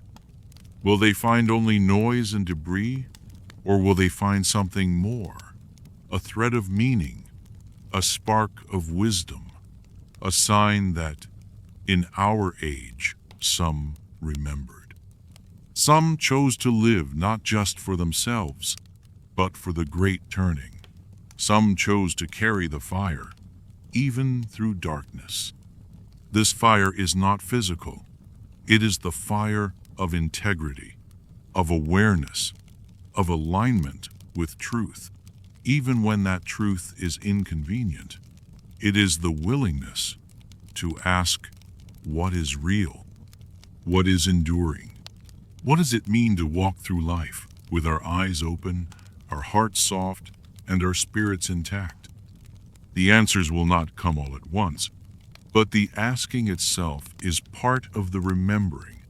It is the breath that keeps the flame alive. And as long as that flame burns quiet, steady, unfaltering, we are not lost. We are simply becoming. To become is not a destination, it is a rhythm, a movement between forgetting and remembering, between silence and song. And in this rhythm, we find the essence of the ancient cycles, not just in civilizations, but in ourselves. For every one of us carries the same potential for rise and fall. We each hold worlds within. Worlds that must, at times, collapse in order to become something greater. This is why the story of global resets resonates so deeply. It is not only a planetary pattern, it is a human truth. In the course of a lifetime, we each experience moments of disintegration, times when what we built no longer holds, when the structures we depended on crumble, leaving us exposed, uncertain, raw. But in that rawness is the seed of transformation. And just as civilizations rebuild, so too do we. Stronger, wiser, clearer, carrying forward what matters and letting go of what does not. The earth models this for us constantly. Forests burn and then bloom. Rivers flood, then carve new paths. Volcanoes erupt, destroying old land and creating fertile new soil. This is not failure. It is renewal. Perhaps the greatest wisdom of ancient civilizations was their willingness to surrender to this rhythm, to align with it rather than resist it. Their ceremonies marked not only abundance, but loss. Their temples honored not just gods of growth, but gods of decay. They knew that death is not the opposite of life. It is part of life's cycle, a necessary gateway. Modern culture often avoids this truth. We fear endings. We cling to permanence. But the ancients knew better. They built with the understanding that even the strongest stone will one day return to dust, and that the true temple is built in the human spirit, not in granite and gold. So what does it mean then to live with this awareness? It means living gently, but with purpose. It means choosing to be a thread of continuity rather than a wave of noise. It means asking, in quiet moments, what do I serve? What do I offer to the cycle? Am I creating a future worth inheriting? These questions do not require immediate answers. They only require honesty. Because when the next reset comes, whether by wind or water, by flame or shift of thought, it is not what we've accumulated that will matter. It is who we've become. The keepers of the flame will not be those with the most power, but those who remember how to light it again when it goes out, who know the songs, who know the stories, who know the silence beneath the stories. And so we continue, not out of fear, but with reverence, not because we must, but because something deep within us knows we were made for this. To walk the spiral, to carry the light, to remember and help the world remember too. There is something timeless in the idea of the spiral, a shape found everywhere in nature, from galaxies to seashells, from the unfolding of ferns to the rise of tornadoes. Unlike the straight line, which implies progress in one direction, the spiral suggests return, not to the same point, but to a deeper version of it, as if each turn brings us closer to something essential, something long buried but never lost.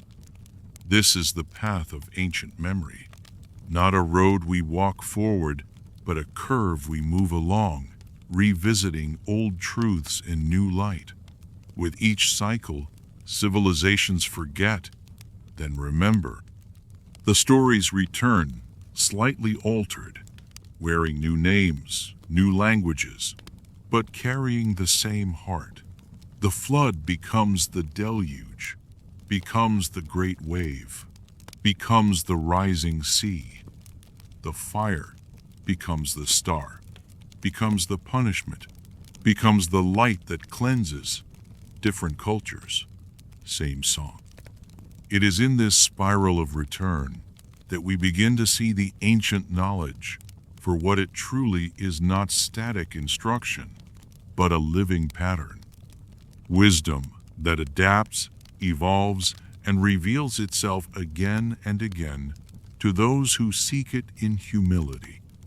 We can feel this wisdom waking now, not only in temples and texts, but in moments, in the quiet breath before sleep, in the way the sun falls across an old field, in the sudden recognition of a symbol we've never seen before, but somehow know. This is how ancient truths re-enter the world subtly, gently. They are not forced upon us. They emerge only when we are ready to carry them. This is how it always happens. The cycle turns, the veil thins, and the memory returns, not as knowledge to be controlled, but as mystery to be honored. Across time, those who remembered were called by many nameskeepers, stewards, sages, oracles. They did not always live in palaces. Often, they were hidden in the hills, among the trees, by the rivers. They were the ones who watched, who listened, who held the thread when the world unraveled. And in every age, they passed that thread to the next, not through words alone, but through presence, through living lives in harmony with the unseen, through embodying the very balance the world had lost. We are called now, once again, to pick up that thread, to look back not in fear, but with reverence, to walk forward not in certainty, but in rhythm. Because the spiral has brought us to this moment, a point of return, of choice, not the end of history, but the beginning of remembering. To remember is not just to recall events. It is to reassemble something sacred within us. To remember, to bring the pieces back into wholeness. What if that's what these cycles are really about? Not just collapse and recovery, but the deep work of integration. A cosmic rhythm meant to help us restore the parts of ourselves we've lost along the way. And what parts have we lost? We've lost the sense of time as something more than minutes and months. The ancients saw time as a living being, a spiral of ages, a divine intelligence that flowed through all things. They did not mark time to dominate it. They aligned with it. Their calendars were not just records, they were rituals, ways of tuning consciousness to the pulse of the cosmos. We've lost our sense of place. Where ancient peoples saw the land as a living ancestor, something to speak with, offer to, and walk gently upon, we have been taught to see it as a resource, something to use, to dig, to own. But the land remembers who listens and who forgets. And perhaps, most of all, we've lost our connection to the inner temple. Every ancient culture had outer sacred spaces, pyramids, circles, sanctuaries, but always paired with the idea that the true temple is within, that the sacred mountain is also the spine, that the holy well is also the heart, that the throne of the gods is the quiet mind in meditation. These teachings were never lost.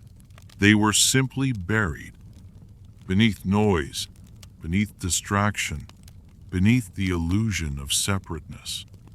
Now they rise again, not because someone has revealed them, but because humanity is beginning to ask the right questions again. Questions that come not from fear, but from longing. Longing to feel home again. Longing to walk in step with the earth. Longing to live in a world that is both intelligent and sacred. The cycle brings this longing to the surface. It exposes what no longer resonates. The systems, the beliefs, the patterns that have grown brittle. And as they break, we are offered a space to listen, a pause, a breath. And in that breath, we may remember that the purpose of a reset is not to erase, but to prepare. Not to destroy, but to reveal. Not to end the story, but to help us tell it true. This is the invitation of the age we live in, to become storytellers who do not just pass on information, but carry transformation, who speak not from the past alone, but from the pattern that lives beneath it, who walk with reverence, not just for what came before, but for what is yet to be, because what is yet to be is not written. It waits for those who remember how to write with stars, with silence, and with the steady rhythm of a heart aligned with the turning earth. There is something eternal in the way the sky meets the land, how stars rise and set, how the horizon holds the promise of both memory and arrival. For the ancients, this wasn't poetic, it was practical. The heavens were not abstract, they were maps, living calendars, guides etched into the cosmos by invisible hands, pointing not only to places but to moments, to cycles, to the sacred rhythms by which civilizations should live and prepare to die. In many traditions, the alignment of stars wasn't simply for storytelling, it was a warning system. The Dogon of Mali described invisible stars with astounding accuracy. The Egyptians aligned pyramids with Orion. The Maya tracked Venus with obsessive precision. Why? Because they understood that the heavens reflect the pulse of Earth, and that when the sky changes, so too does everything below. Our ancestors watched the stars not as passive observers, but as participants. They believed that what happened in the sky had meaning, that eclipses, alignments, and shifts in planetary movement heralded changes in consciousness, in climate, in human destiny. They read the heavens like scripture, written not in words but in light. And if they were right, if the stars are messengers, then perhaps the resets are not chaotic at all. Perhaps they are woven into the grand design, the turning of great wheels far beyond our comprehension. The precession of the equinoxes, the movement of our solar system through galactic arms, cycles that span tens of thousands of years, yet echo in our bones. This cosmic rhythm may be the true heartbeat behind the rise and fall of civilizations. Not just geology, not just technology, but alignment or misalignment with the cosmic field. A field in which human consciousness, planetary energy, and universal intention flow together until dissonance emerges. And when the dissonance becomes too great, the music must pause. The reset arrives, the world inhales, and something new begins. Modern science has begun to glimpse the edges of this mystery. Electromagnetic shifts, solar maximums, cosmic rays, interacting with our atmosphere, our minds, even our DNA. What ancient traditions expressed through myth and symbol, we now chase with instruments and data. Yet they both point to the same truth. We are not separate. We are immersed in a cosmic sea, and the tides affect us. But we are not helpless within them. The ancient initiates taught that the human being is a tuning fork, that we can either fall into disharmony with the greater field or rise into resonance. That through conscious intention, right action, and inner stillness, we can attune ourselves to the higher current 7 during times of upheaval. That is what the mystery schools were for. That is why temples were built in alignment with the heavens, not for worship but for calibration. And so, the idea of the recitov, the great collapse, takes on a different tone. It becomes less of an apocalypse and more of a necessary recalibration. A global breath, a cosmic chord returning to key. A moment when the false must fall away so that the real may stand again. It is not an ending. It is a retuning. And those who listen, those who remember, will not fear it. They will recognize the sound. To recognize the sound is to be still enough to hear it. And the world we've created today is not still. It hums with interference, digital signals, emotional noise, distractions layered over distractions. In such a storm, it becomes difficult to sense the subtle rhythms, the deeper truths, the ancient currents running beneath the surface. And yet, they are still there, always. They wait in sacred places. They live in silence. They speak through intuition, through dreams, through sudden clarity, in moments when the noise pauses, even for a breath. There is a growing hunger for these moments. People all over the world are stepping away from the noise not out of rebellion, but out of longing. Longing to feel again, to connect with something beyond the artificial glow of modern life, to sit with the trees, the sky, the inner self, and remember what it means to be human, not as a machine, but as a mystery. This is the beginning of restoration. Because restoration doesn't begin with rebuilding cities or systems, it begins with rebuilding our relationship to time, to place, and to soul. Ancient traditions understood this well. The process of recovery after collapse wasn't about rushing to reconstruct. It was about sacred pause, reflection, listening for what still remained true. Only then, from that clarity, could something meaningful rise again. They called it the return to center. In the aftermath of a reset, the first step was not technological, but spiritual.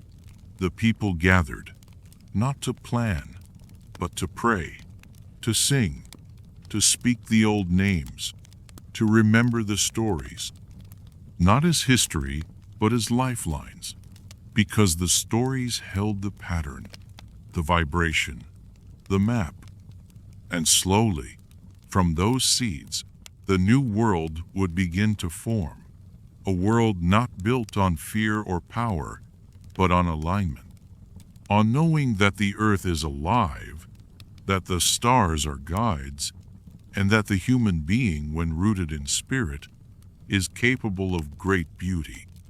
That is the invitation of the next cycle, not to repeat what has come before, but to distill it, to carry forward only what serves life, and leave behind what served only ego. To remember that advancement is not measured by how much we can control, but by how much we can harmonize. This is the wisdom that has always survived resets, not because it is the loudest, but because it is the most real. It lives in stone and star, in breath and fire, in the space between heartbeats. And when the old world falls silent, it begins to sing again. The song of memory does not need to be loud, only clear.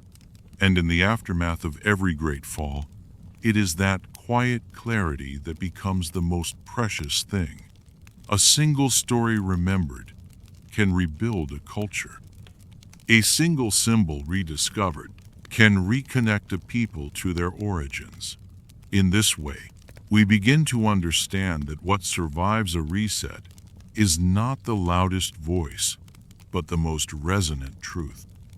Every civilization that has ever crumbled has left behind fragments not only of their buildings, but of their being. Some fragments were buried intentionally, sealed beneath layers of earth or ice, to be found by future hands. Others were scattered by wind and war, appearing centuries later in forgotten libraries, worn carvings, or distant oral traditions. And still others survive in us. In our blood, our dreams, our inexplicable familiarity with symbols we've never been taught. This is why resets do not erase everything. They do not wipe the slate clean. They scatter the puzzle, knowing that someday, somewhere, someone will begin to put it together again. And we are those someones. We, now living in a time of vast knowledge and vast forgetting, stand at a unique intersection. Never before has the human species been so interconnected and yet so disoriented. We have at our fingertips access to ancient texts, global teachings, and real-time information. And yet, the deeper truths, the ones that connect soul to sky, remain elusive. Why? Because remembering is not a matter of intellect. It is a matter of attention. The ancients knew that knowledge without presence is dangerous, that understanding without humility becomes pride, that technology without reverence becomes destruction. And so, the greatest wisdom was always hidden in plain sight, protected not by walls, but by silence, by the knowing that only those who were ready would find it. We are being tested in the same way now, not by fire or flood, but by distraction, by comfort, by the temptation to forget what is real in favor of what is easy. And yet, within that test is a gift, a gentle urging from something deeper, asking us to slow down, to listen again, to feel the pulse beneath the pavement, because the earth still remembers.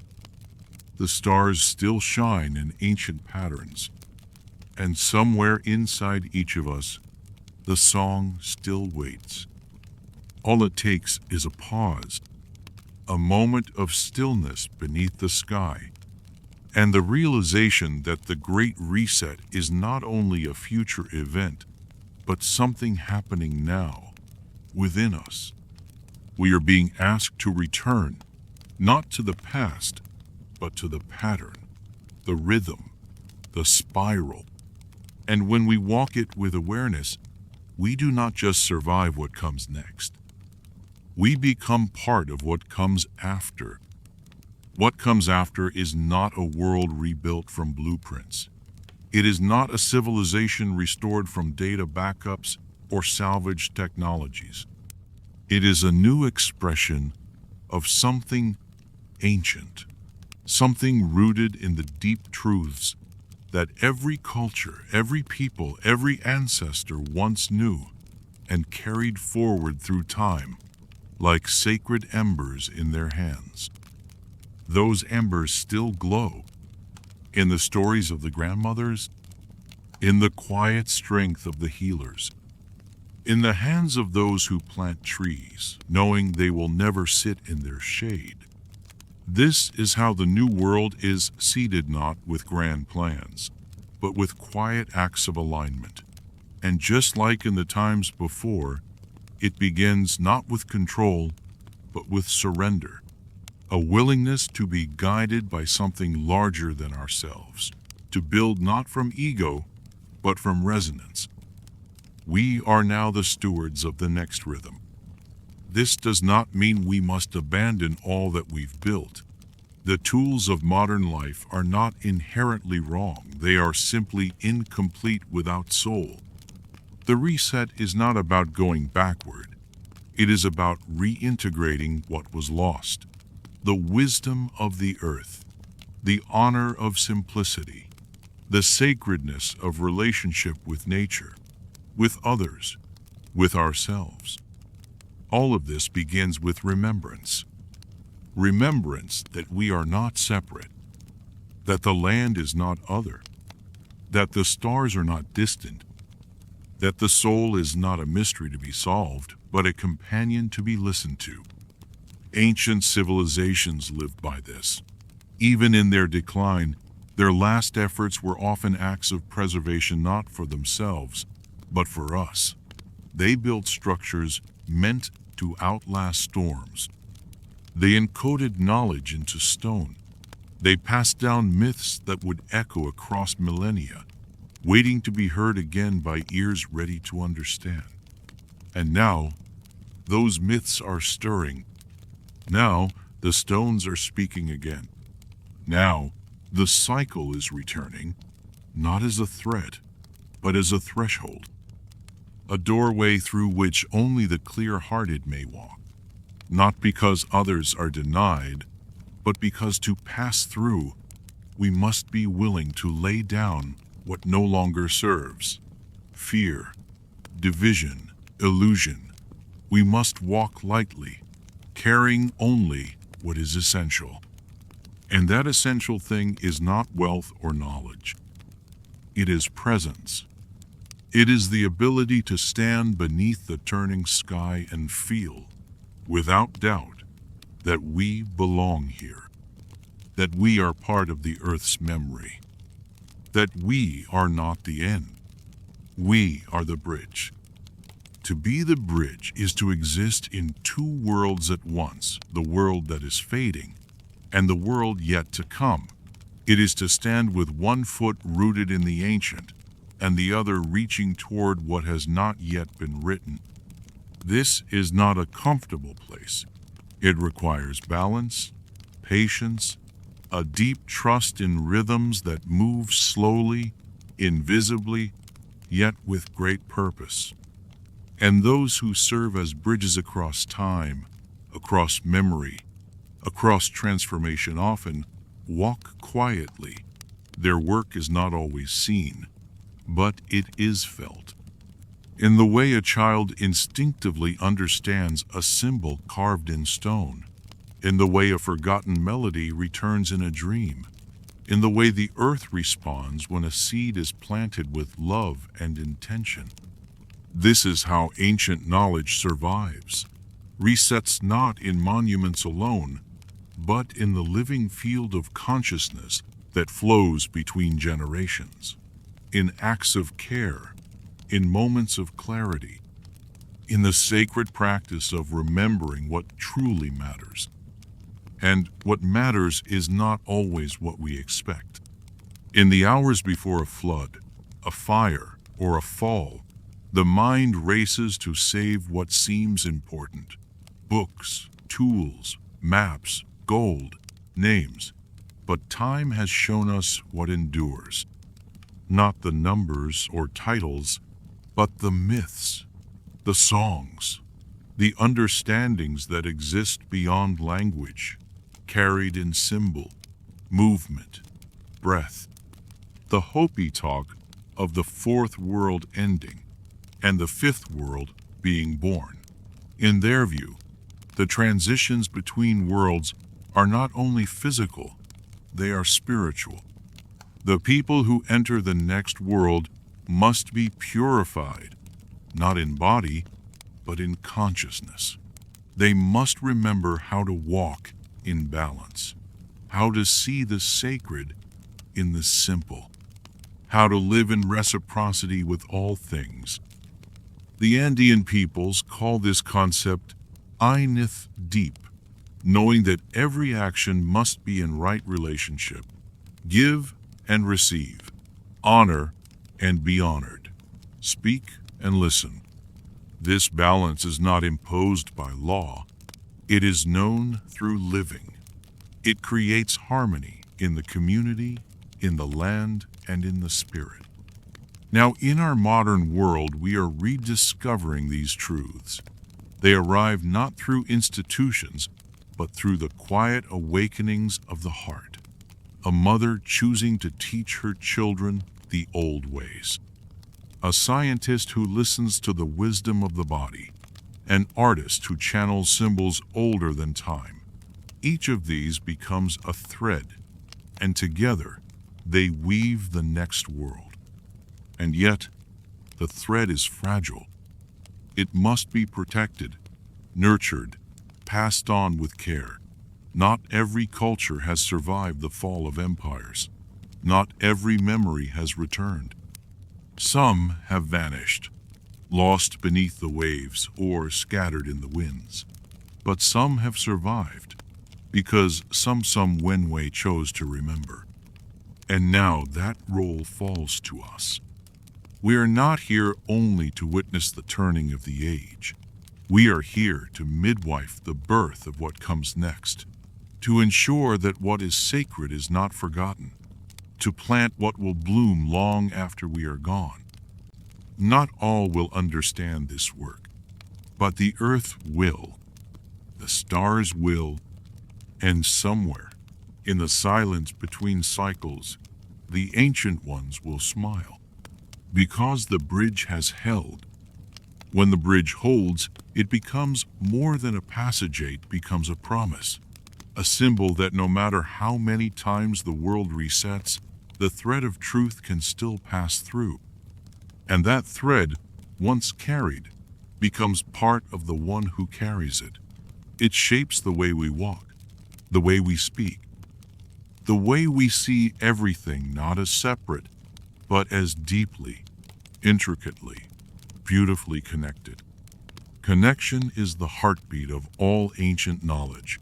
It is what we lost in times of collapse and what we seek to restore when the dust clears.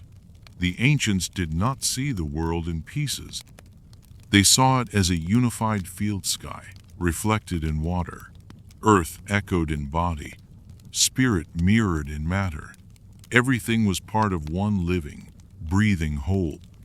This is why their myths are layered, why their temples are aligned with stars, why their symbols recur across continents. They were not building isolated cultures. They were building harmonics.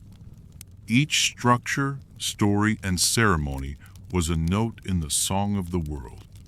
And when the song goes silent through disaster, war, forgetting the resonance remains. In the stones, in the trees, in the bones of the earth, waiting to be heard again. Today, we are beginning to hear it, faintly but unmistakably. It sounds like the rise of sacred ecology where forests are not resources, but relatives. It sounds like the return of indigenous wisdom long silenced, now finding voice again. It sounds like the stillness between breaths where clarity emerges, not from thinking, but from being. This quiet revolution is not on the news. It doesn't seek attention. It moves in spirals, not lines, in whispers, not declarations. But it is everywhere, in the gardens being grown on rooftops, in the elders being listened to once more, in the dreams of children who speak of stars as if they've known them forever. These are the signs that the cycle is turning not into collapse, but into coherence. It may not look like what we expect. The old systems may fall. The noise may grow louder before it fades. But beneath that surface, a deeper world is rising. One built not on dominance, but on harmony. Not on separation, but on relationship. Not on fear, but on remembrance. And this world will not rise all at once. It will rise in pieces, in quiet places, in the hearts of those who choose to live differently, not because they must, but because they cannot ignore the song any longer. They are the keepers, the carriers, the builders of bridges not made of steel, but of story. And when the final stone of the old world falls, they will already be walking the path to the new. As we draw closer to the heart of the cycle, the questions deepen.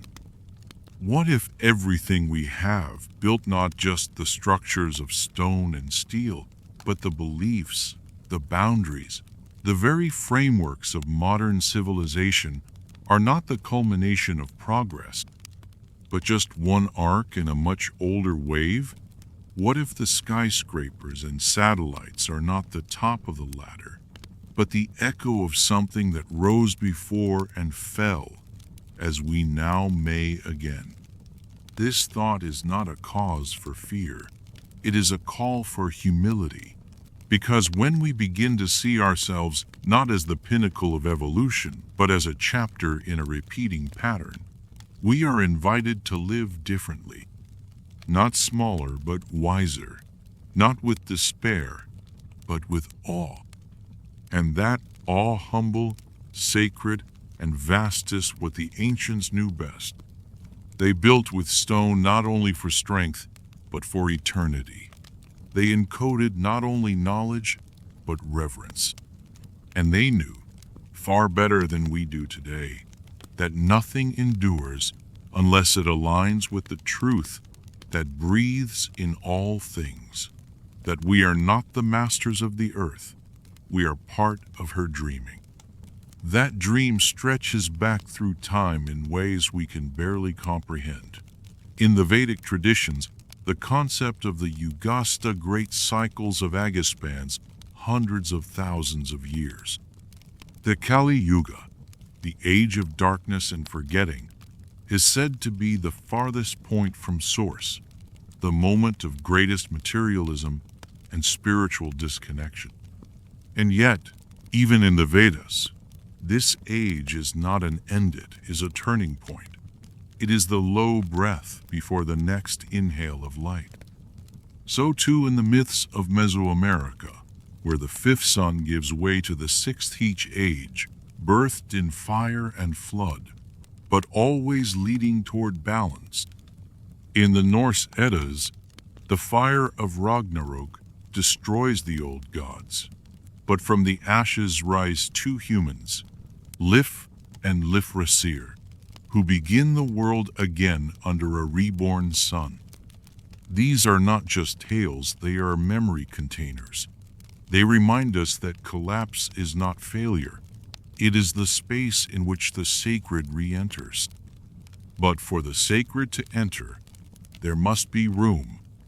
And this is what the reset provides, not just destruction, but clearing, the falling away of the unnecessary, the dissolving of what no longer serves, the breaking of the crust so that new life can emerge.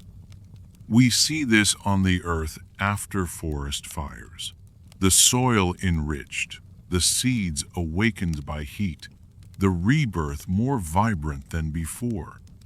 We see this in our own lives, after heartbreak, loss, or sudden change, how identity cracks, and in its place, something truer arrives.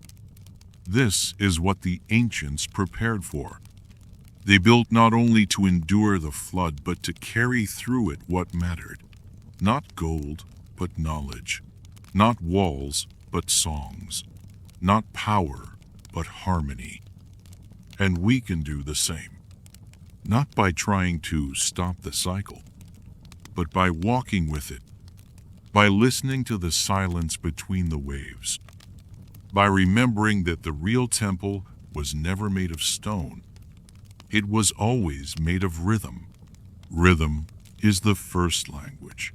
Before words, before symbols, before even breath, there is pulse, the drum of the heart, the beat of the earth beneath bare feet, the cycle of the moon in the night sky.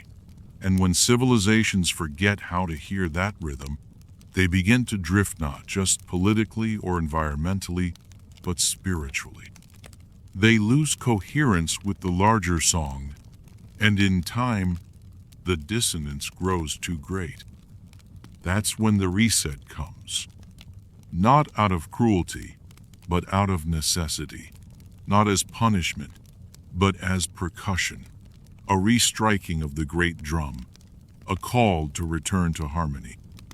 And harmony, in this deeper sense, is not sameness, it is relationship. The kind that arises when each element knows its place, its purpose, its part in the whole. The ancient Chinese called this the Tao Te way. The Greeks called it logoste, divine order. The Dogon described it as Amma's breath. All of them were pointing to the same thing, that there is a pattern, and when we live in rhythm with it, life flows. When we resist it, we suffer.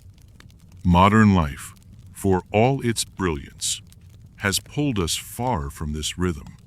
We wake not with the sun, but with alarms. We eat not with the seasons, but with the shelves. We move not with the land, but against it. And yet, beneath the noise, the ancient song still plays. It plays in the cycles of grief and healing, in the spiral of dreams returning after years, in the way the earth tilts, unhurried, around the sun. And now, in this moment between eras, the invitation returns. To stop, to listen, to ask, what am I building?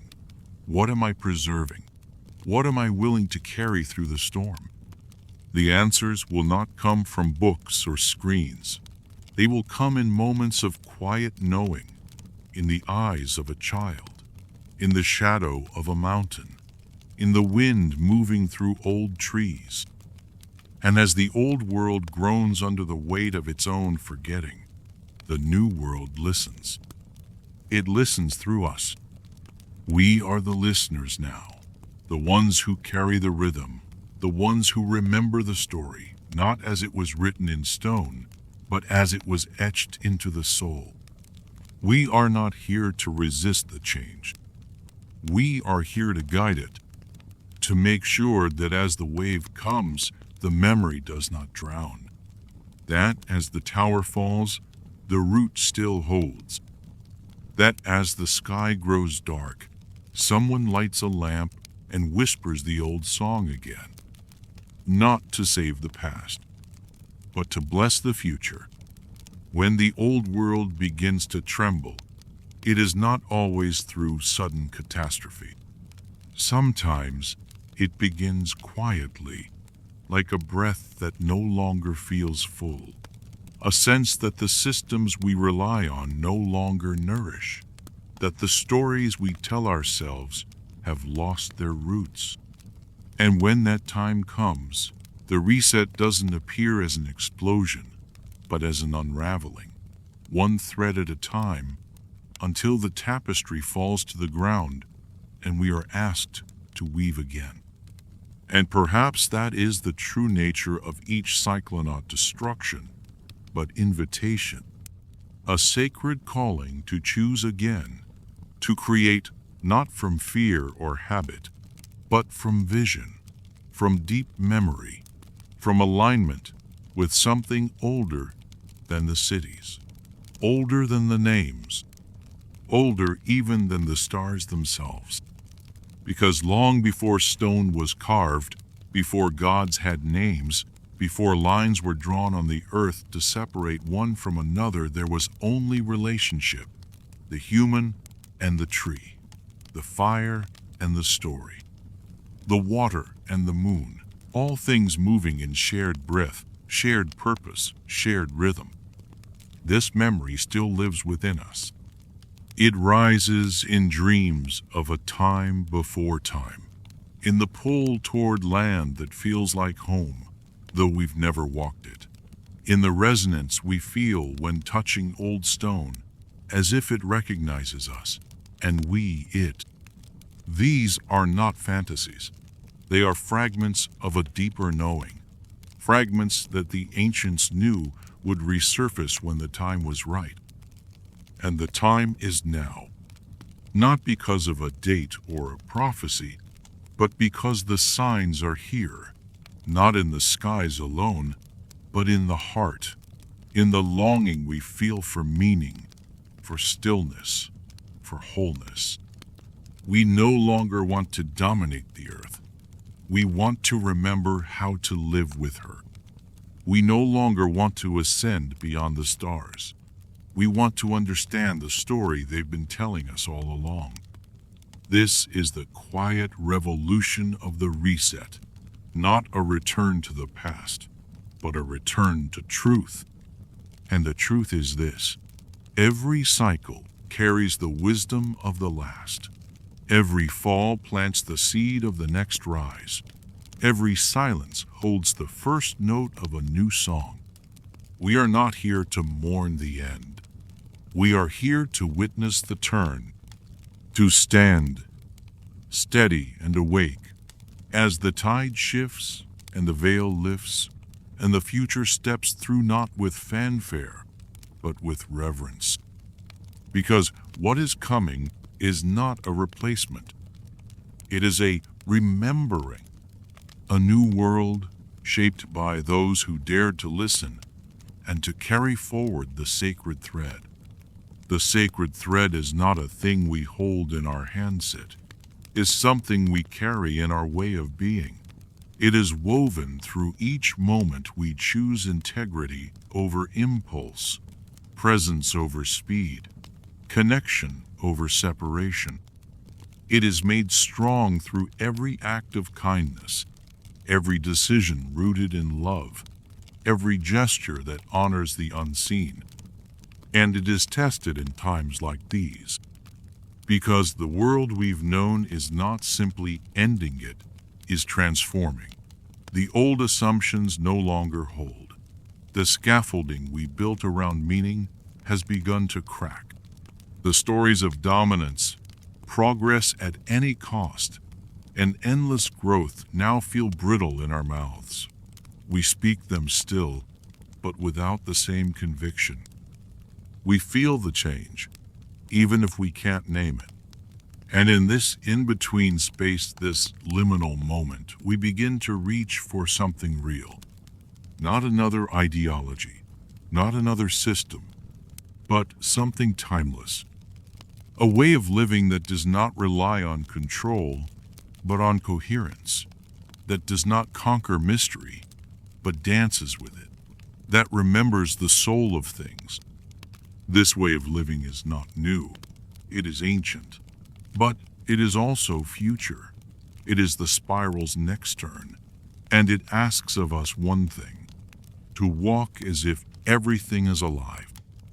To listen as if the wind is speaking. To create as if our hands remember what the stars once whispered to the stone. If we do this, if even a few of us choose this rhythm, the reset becomes not devastation, but revelation. The unraveling becomes the weaving. The silence becomes the new beginning. This is what the earth has waited for, not our technologies, but our return to relationship. Not our monuments, but our humility. Not our declarations, but our listening. Because the future is not given, it is received, and it is shaped by those who remember how to open their hands and offer what they've carried. A seed, a song, a story, passed from the last world to the next. There is a moment near the end of every cycle where silence grows wide, not empty, but full, as if time itself pauses to breathe. And within that breath, everything is present, past, and future, collapse and creation, memory and possibility. In this space, we are not merely witnesses to the turning, we are participants.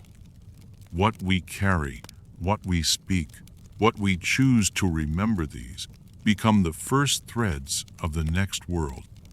And so we must ask, what is it we wish to bring forward? Not all knowledge deserves to be preserved. Not all systems deserve to be rebuilt. Some were born of fear, rooted in conquest, designed to divide and extract. These we can let go with grace, with gratitude for what they taught us, with clarity that they no longer serve. But there are other truths, quiet, enduring, essential, that must not be lost. The truth that the earth is not beneath us, but among us. That the sky does not watch us, but sings with us. That the soul of a civilization is not measured by its towers, but by its tenderness. These truths live not in books alone, but in breath, in gesture, in relationship, and they must be carried carefully, like flame through a forest, protected not by walls, but by presence. This is the work now asked of us, to become keepers of the flamme not by force, but by remembering, to walk gently as the world resets, not clinging, not panicking, but listening, because the next world is already forming, in the cracks of old empires, in the questions whispered at midnight, in the silence behind every collapsing structure. It is not coming from the top, but from the roots, not with banners, but with stillness. And it is waiting for us not to lead, but to align, not to dominate, but to dance. Because this reset, like all before, is not a punishment, it is a return, a spiral, turning back toward the center. And the ones who carry the old song in their bones will recognize the way. The way forward, though ancient, will feel unfamiliar. It does not follow the straight lines we've drawn on maps or in minds. It curves like rivers, rises like breath, roots like trees. It is not paved. It is not lit. It is felt, found, remembered in real time. And though the road behind us may be cluttered with ruins of cities, ideas, and beliefs, the path ahead waits patiently for the first step taken with presence. Because no great turning begins with noise. It begins with listening. This is why so many of the wisdom traditions began in silence, in caves, in deserts, in forests, because only when the outer voice is quiet can we hear the inner ones. Only when the world's volume lowers can we feel the subtle instructions written into the body, into the land, into the sky. And those instructions are still there, still guiding, still pulsing beneath the architecture of time. They appear in dreams that feel older than our lifetimes, in rituals that arise spontaneously, in instincts that lead us away from convenience and toward meaning. The reset clears space for these instincts to rise. When the noise stops, the signal can be heard. And the signal always says the same thing: return. Return to rhythm. Return to reciprocity. Return to the knowledge that the world is not a thing to be controlled, but a being to be loved. Those who hear this call are not better than others. They are simply listening. And through their listening, they become guides, not leaders of masses, but anchors of presence. They are the ones who carry water, tend gardens, remember songs. They are the ones who, when asked about the future, say only, "It begins with how you walk." Because in the end, that is the real legacy of every great civilization, not what it built, but how it moved. Not the monuments, but the moments of reverence. Not the records, but the rituals. Not the power, but the presence. And in this turning, in this sacred pause between ages, we are given the chance to move differently, to walk not away from the past, but with it, to carry forward not the weight of its failures, but the light of its wisdom, and to plant that light into the soil of tomorrow, where it can take root and rise again. To plant light in the soil of tomorrow is to trust in what cannot yet be seen.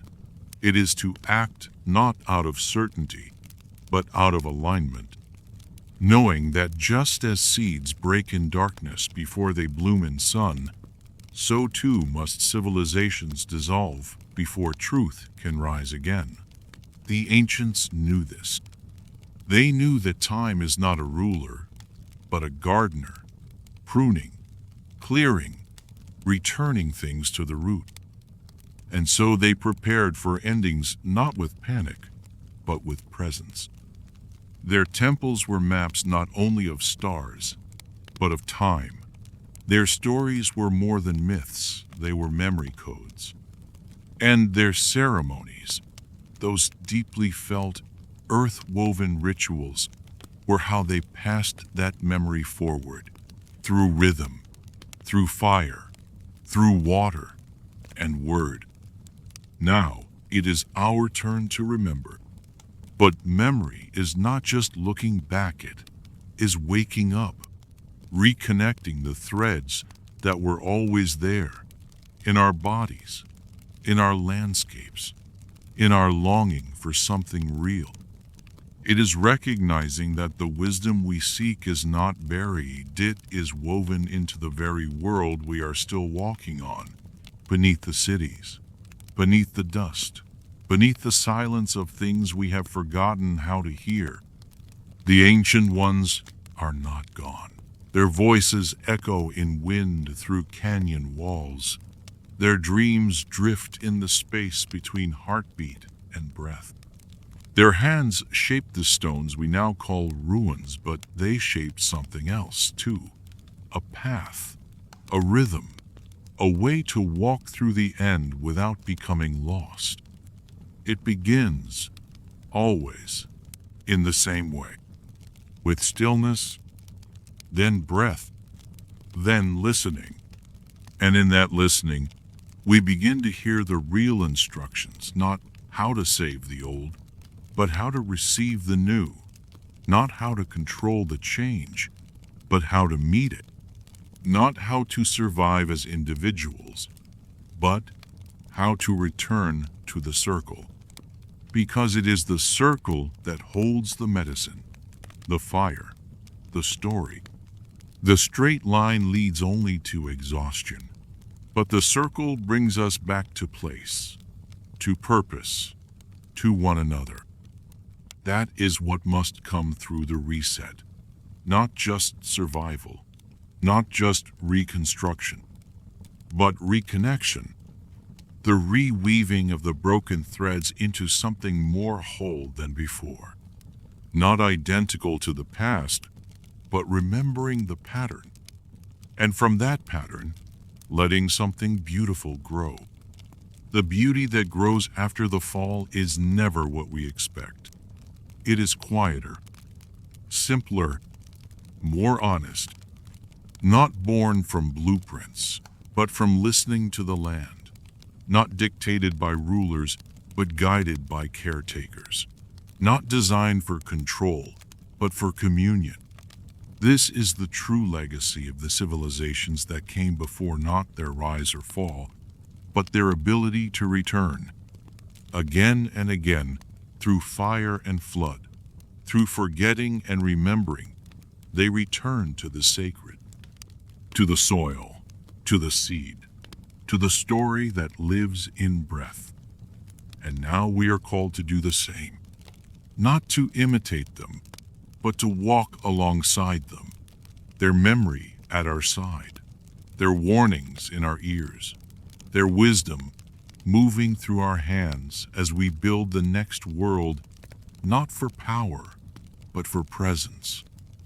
Because what matters now is not how much we build, but how deeply we root, not how high we climb, but how gently we touch, not how loudly we speak, but how clearly we remember that the earth is alive, that the sky is watching, that time is listening, and that we are not separate from any of it. We are the memory of the stars walking in human form. We are the river remembering the mountain. We are the fire carrying the spark of every age that came before. And soon, the spiral will turn again. The old will fall away. The ground will shake. The sky will open. And what rises after will be shaped by those who remembered in the dark, who held the thread through the silence, who kept the story alive, not to preserve the past, but to offer the future something sacred to stand on, a rhythm, a prayer, a way forward. And so we are riven not at the end, but at the turning, the final breath of one age, and the first inhale of another, the threshold where forgetting fades and remembrance begins again. This is where all cycles meet, where ruin becomes root, where silence becomes seed, where the darkness softens not into despair, but into depth. Here, in this stillness, we understand that the story was never just about collapse. It was about continuity, about how the thread, no matter how frayed, still carries light, about how the fire, though dimmed, never truly goes out, about how the ancient ones, though unseen, have walked beside us all along. We carry their rhythm in our breath. We echo their myths in our dreams. We plant their prayers with every step we take toward a world we haven't yet seen but know, somehow, in our bones. Because the truth is, we've been here before. Not in this exact form. Not with these cities, these names, these tools. But in the great rhythm of rise and return, we've stood on this edge many times. Each time, with a choice. To repeat, or to remember, to cling to the dying branches, or to reach into the dark soil and begin again.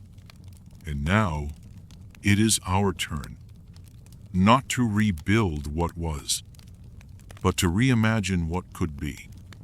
A world where technology serves life, not replaces it. Where knowledge is shared, not hoarded. Where children are taught not just facts but how to listen to the wind, the water, the stars within their own chest. A world where temples are not only places but moments. A gesture of kindness. A meal shared in silence. A breath beneath an open sky. These are the new sacred acts. This is the new mythology born not from power, but from presence. We will not write it in stone. We will live it in rhythm. We will speak it in story. And one day, when this world too begins to tremble, when the next spiral calls its turning, let it be said that we did not fear the dark. Let it be said that we remembered, that we listened, that we moved with the rhythm, that we carried the light, and that when the next world opened its eyes, it was already home. And so, the spiral turns again. From the echoes of what was, to the quiet birth of what will be. We have walked this path through memory and time. We have heard the voices of stone, the silence of stars, and the whispers of ancient ones who may have known long before us how to live in rhythm. This story is not finished. It lives in you now, in your breath, your dreams, your next gentle step forward. May you carry its light with calm hands.